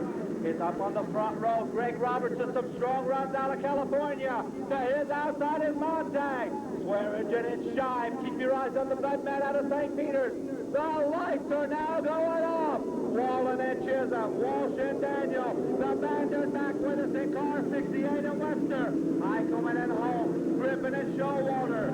It'll be Jamie McMurray, Phillips, and Bill Boyd optioning to go to the rear in that number 9 Camaro. 17 Grand American late models set to go 30 times around. Robertson to set the pace. Here they come in. We're gonna go racers. And the veteran dirt tracker Greg Robertson, and watch that start. Wheel to wheel, they rocket down the backstretch into Calamity Corner. Rolling once that low groove of the Oldsmobile. Shive getting a little high, and here comes Joe Walsh in the front. Trying to thicken things out now. It's Robertson out in front early now, as Montag is right on his bumper. Meanwhile, keep your eyes on that middle path, but now, Paul Roller in that Oldsmobile, setting a fast pace for third place. The three-time national champion Larry Phillips laying back now in that sportsman pickup colors Lebanon, getting ready now to start his charge in the front. As now, McMurray heads to the pit area, he's out of the action. Down the front stretch, Robertson still in control, and now Paul Roller moves to the runner-up spot.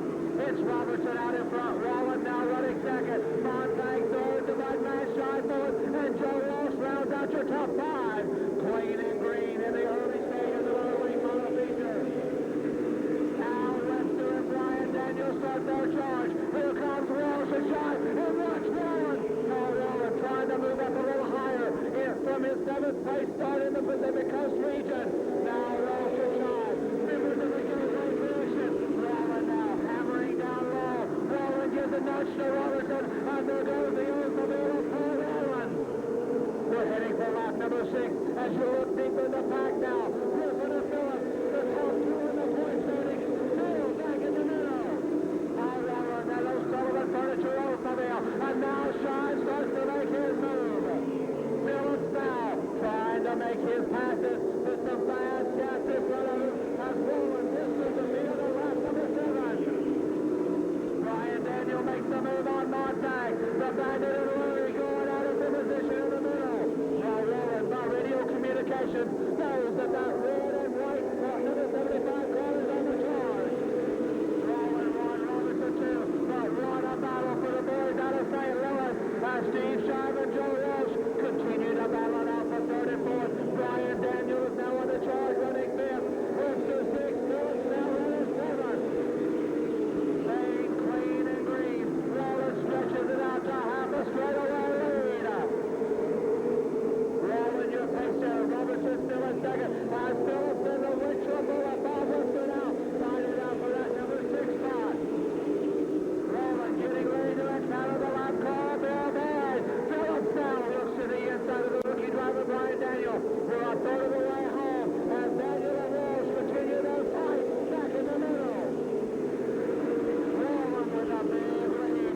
Robertson a great run in that number 2 spot, and the Budman Steve Shive hanging on to 3rd. Meanwhile, the battle for 4th and 5th as Joe Walsh and Brian Daniel go rear to rear. What a race back to that 3rd, 4th, and 5th spot as Walsh, Daniel, and Shive have got the 3-time NASCAR champion trapped back in the middle of the pack. Bill Boyd going off the pace now in that Thunder Engine number 9. Phillips looks to the inside. Brian gives him that over. Meanwhile, Walsh and Shive, the Gateway Connection, holding up a roadblock on Phillips. Down the front stretch they come. We're getting close to halfway home. 14 down, 16 to go. Wallen in that pinball Oldsmobile, looking strong, and now Lurie looks to the outside, trying to find running room. Wallen and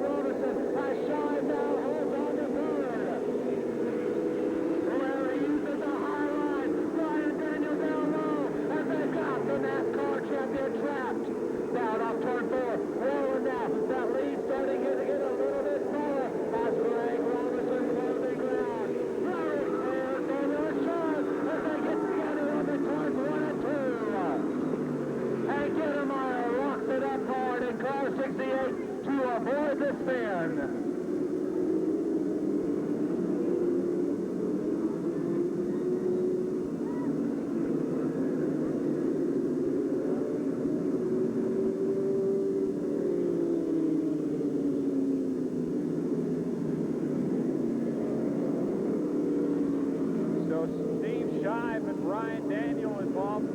With 16 down, 14 laps remaining in the late Model A feature with the Bomb Squad's last chance race. Set to hit the track next. Then the pure street stock A feature with the top four from the last chance race having the opportunity to just fuel up and move over.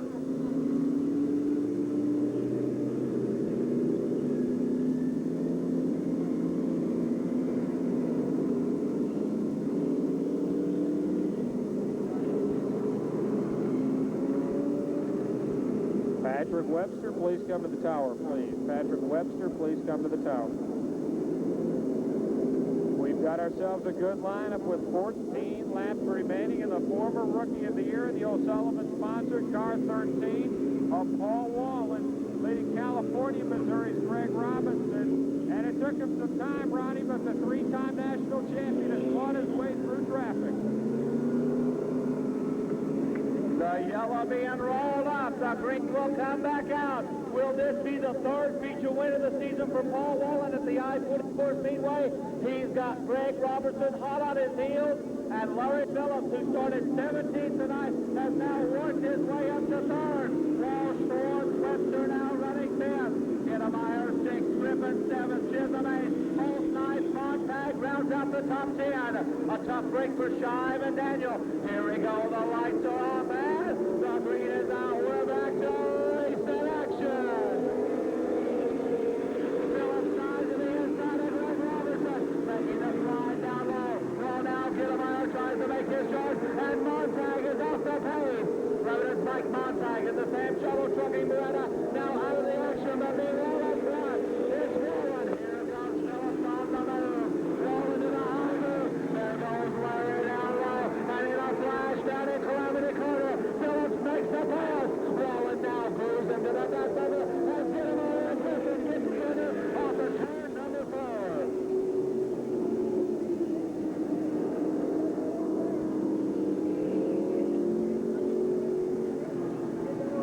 Mike Montag has stopped down the backstretch, and Tim Kiddemeyer, the Black Bandit in that 68 machine, also with some problems coming off of turn 4.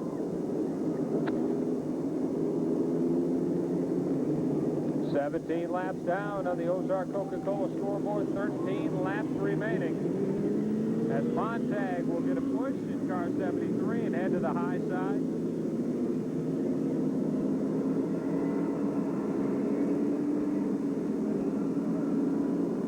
All 5 divisions will be back with us next Saturday evening with the gates open at 5:30, racing starting at 7:30. And make your plans for the Johnson Service Center ARTCO Challenge 100. That'll be over the Labor Day weekend. Pit gates open at 2. Grandstand and tier parking at 4. Time trials at 6 and racing competition starting at 7:30.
Paul Wallen trying to hang on to that advantage over the three-time national champion, Greg Robinson, former modified champion Joe Walsh, and Bob Webster in the top 5.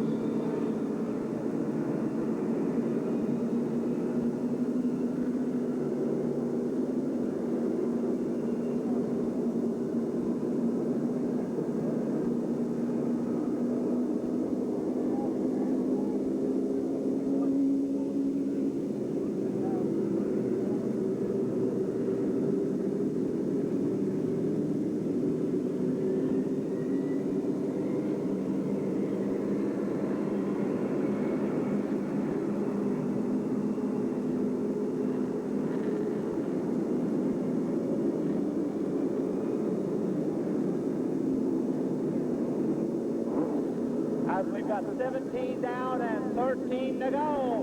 Wallen trying to hang on for his third Lebanon victory of the season, while he's got the Pacific Coast Regional leader right on his bumper. Robertson running in third. Walsh is fourth. A great run for Joe Walsh. And Bob, if you remember, during the Arco Show, Joe Walsh really looked strong against that star-studded field.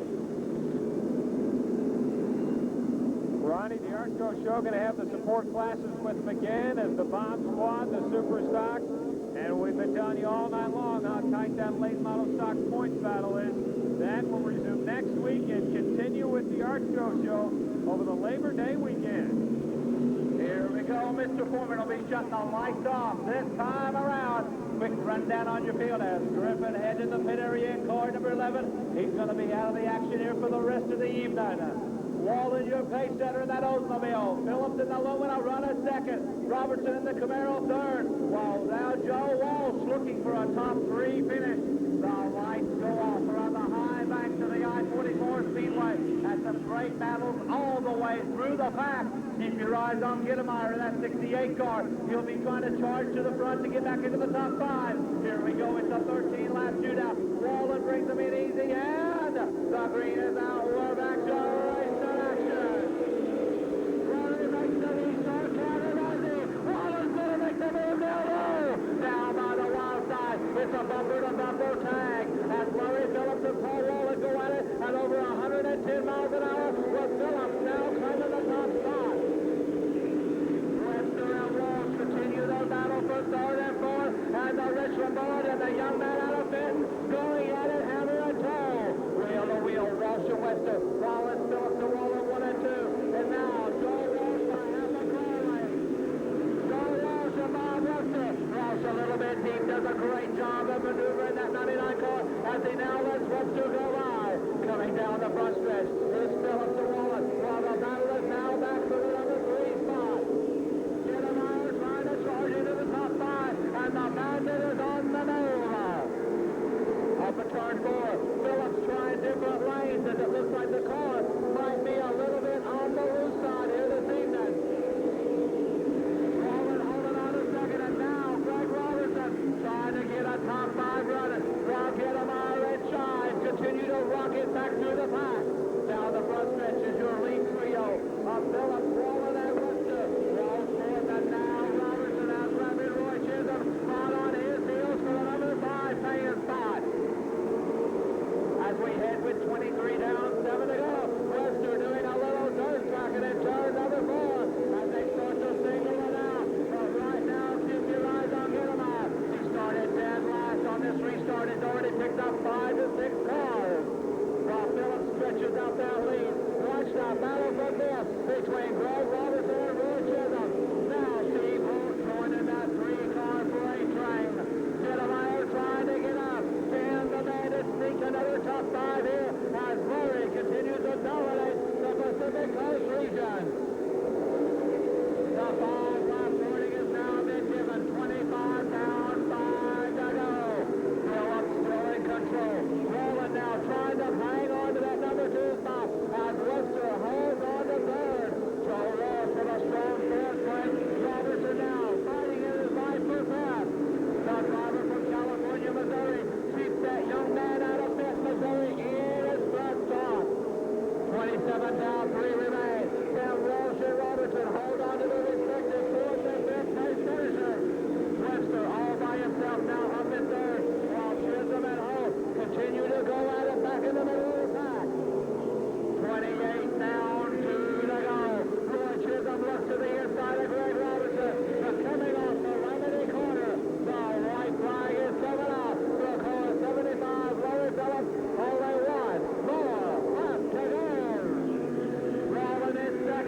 to third, Roseman, and watch the battle for the number 5 spot. Greg Robertson and Roy Chisholm continue to go at it, hammer a toe, as Kidamar tries to pick up a spot on hold. Daniel comes down, but the checkered flag is out for Larry Phillips.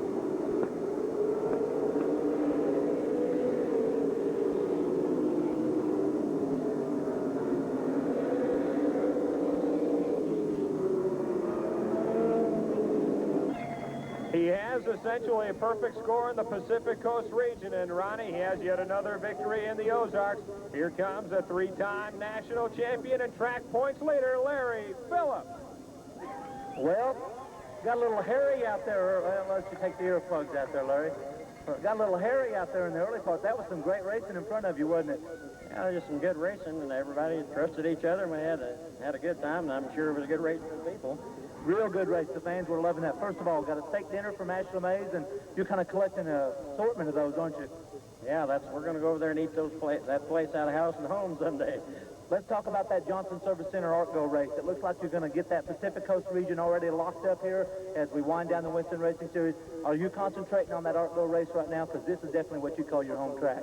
Yeah, we are. We're in a lot better shape for this Artgo race than we was the last one, and if I can get rid of this darn flu, we'll be all right in 2 weeks. So I'm glad we got a couple of weeks before it happens. Them time trials, the Sweet 16, that is very, very tough, and the draw plays a lot into that, doesn't it? Yeah, it certainly does. The guys got to run hard enough to make the show. I've almost missed a show a couple times, but you don't want to be way at the back of the thing. So it's just however the luck falls. Ladies and gentlemen, coming home winner of tonight's Grand American Late Model Feature. He drives the Sportsman pickup covers number 75, moving out of Springfield, Larry Phillips. Your attention in the Troggins in 03, Randall Weddle in 32, Cleo Jaspers 93, Chris Shoemaker in 21, Linda Craig in 20, Jesse Hawkins in 06, yesterday's birthday boy, Jason Woods in 92, George Huey Jr. in 41, High Groove Richardson in 97, Gary Kloster's car number 15.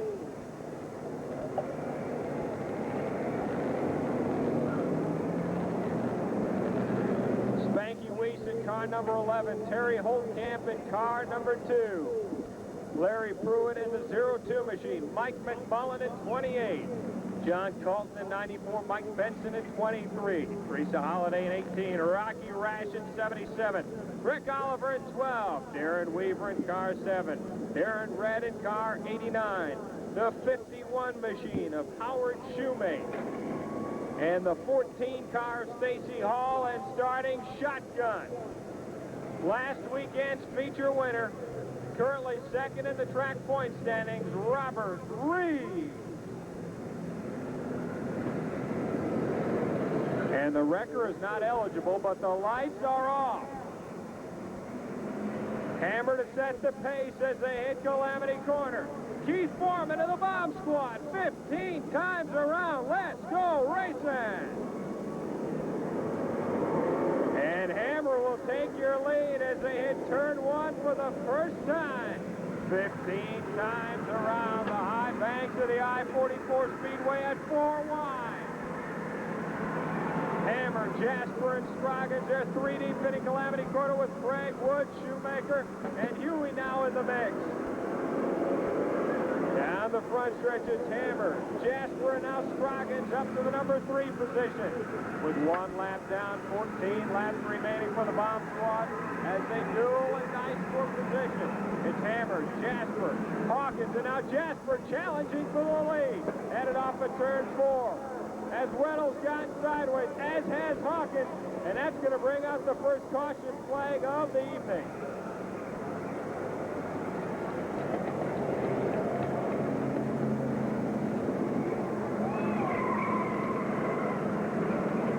And everyone is off and underway. Now the challenge is to line up the field. Ronnie, if you do it in one pass, we'll get you the Chauncey's ice cream.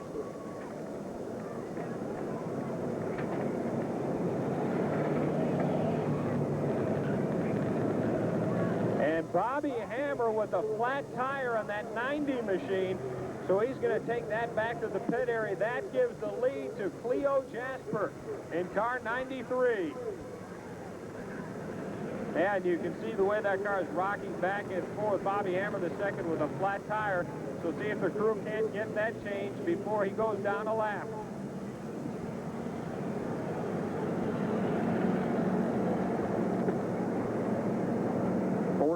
Laps remaining, and the Bomb Squad's 8 features will slow the pace down to help line up the field under caution.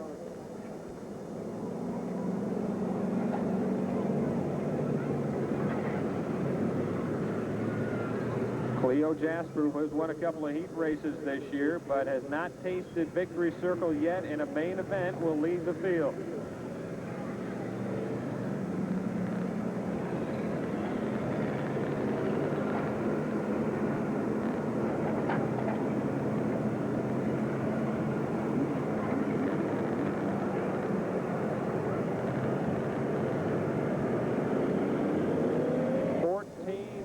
Remaining on the Ozark Coca-Cola scoreboard with Cleo Jasper, your leader in car 93.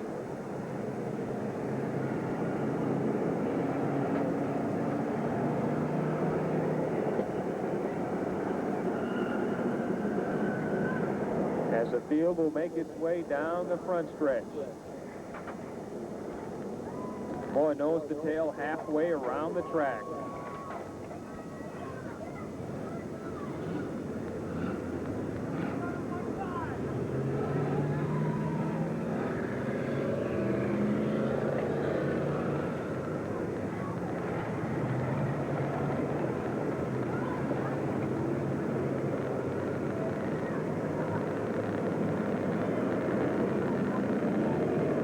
Next week, all 5 divisions will be on hand and running with us, with the gates opening at 5:30, racing starting at 7:30.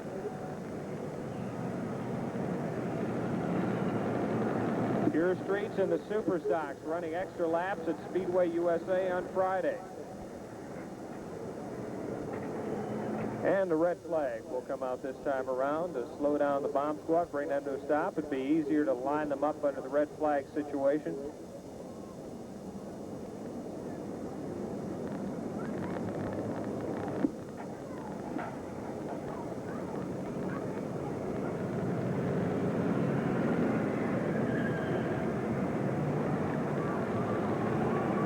Take a deep breath. We're going to head around one more time. Jasper, Scroggins, Hawkins, Woods, and Shoemaker, your top 5. Second 5 of Huey, Kloster, Richardson, Craig, and Spanky. And Keith Foreman will turn the lights off and put that right arm in the air. Nose to tail. 14 laps remaining in the Bomb Squad main event. Pit gates opening up after the winner circle interview. Oh, here it comes. That's slow, methodic, hourglass, sundial, pace of the Bomb Squad. Down the backstretch. Jasper setting the pace as they look to hit Calamity Corner. Keith Foreman will look him over. Take the deep breath and say to the Bomb Squad, this time, let's go racing.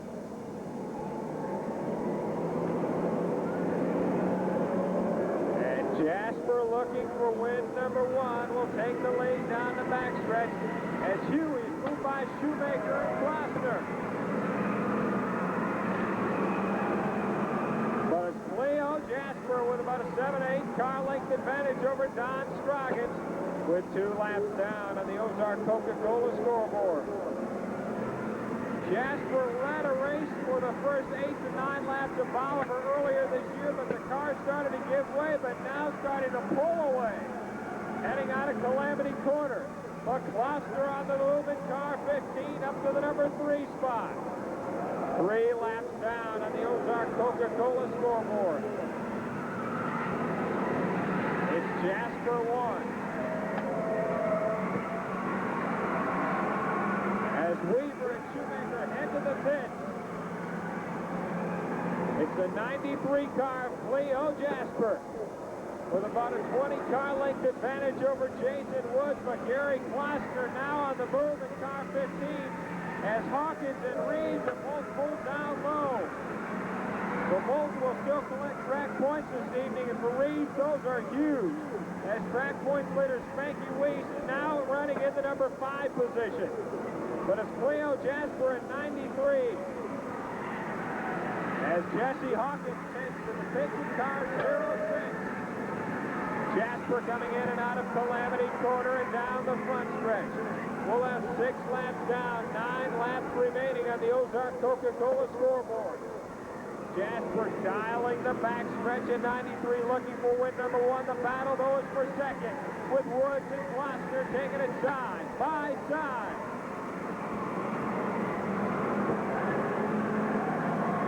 Jasper about to put Bobby Hammer the second down a lap, and there's the Sportsman move of moving to the low side with the leader coming by. 7 down, 8 laps remaining. Jasper still with that 10 to 12 car length advantage as Gloucester and Woods continue to battle for the number 2 spot. And Hammer may have another tire going down in car 90 as he pulls to the low side. Jasper about to encounter the lap car of Randall Weddle in car 32. The battle, though, for second, third, and fourth with Gloucester, Woods, and Spanky. We'll have 9 laps down on the Ozark Coca-Cola scoreboard this time around. And there again, a Sportsman move for Bobby Hammer, pulling the infield and allowing the race to continue. Jasper about to put Weddle down a lap as they hit Calamity Corner. Gary Gloucester, Jason Woods, Spanky Weiss, and Larry Pruitt, your top 5. And now with the lap car coming into play, that gap has been cut down. Jasper, Gloucester, and Woods, your top 3 with 11 down, 4 laps remaining. Jasper hits Calamity Corner, about to put Rick Oliver in car 12. Oh, and smoke from the 93 machine of Cleo Jasper to race later. And hopefully only tire smoke, but can he hang on for 4 more laps? As Gloucester starting to close that gap. As Jasper dials Calamity Corner, and Gloucester cutting that gap again. It has been cut in half. Jasper down the front stretch. Gloucester starting to reel in the 93 machine now side by side with lap cars coming into play. They both run high down the backstretch and run into the lap car of Rick Oliver. And a little contact there, Gloucester low, Jasper high. We've got 13 down, 2 laps remaining. Will this be the night for Jasper, or will Gloucester taste winner's circle again? Track points later, Spanky Weiss up to the number 3 position. But the white flag is coming out this time around. And for the bomb squad, we've got 1 more lap to go, and it's a 3-car battle. Jasper, Gloucester, and Spanky Weiss. A straightaway and a half and 2 corners left. Will Jasper hang on and get win number 1? Can Gloucester taste winner's circle again? Or will it be back-to-back for Spanky? The checkered flag comes for Gary Gloucester. Jasper second, and Spanky Weiss comes home third.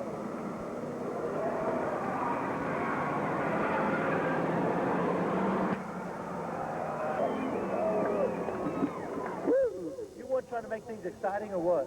Working hard. We're working real hard. Working hard. This big field of bombers, 24 of you guys, and that makes it even that much more funner, and the lap cars move to let you guys go by. Yeah, those guys always do a real good job letting the faster cars go by.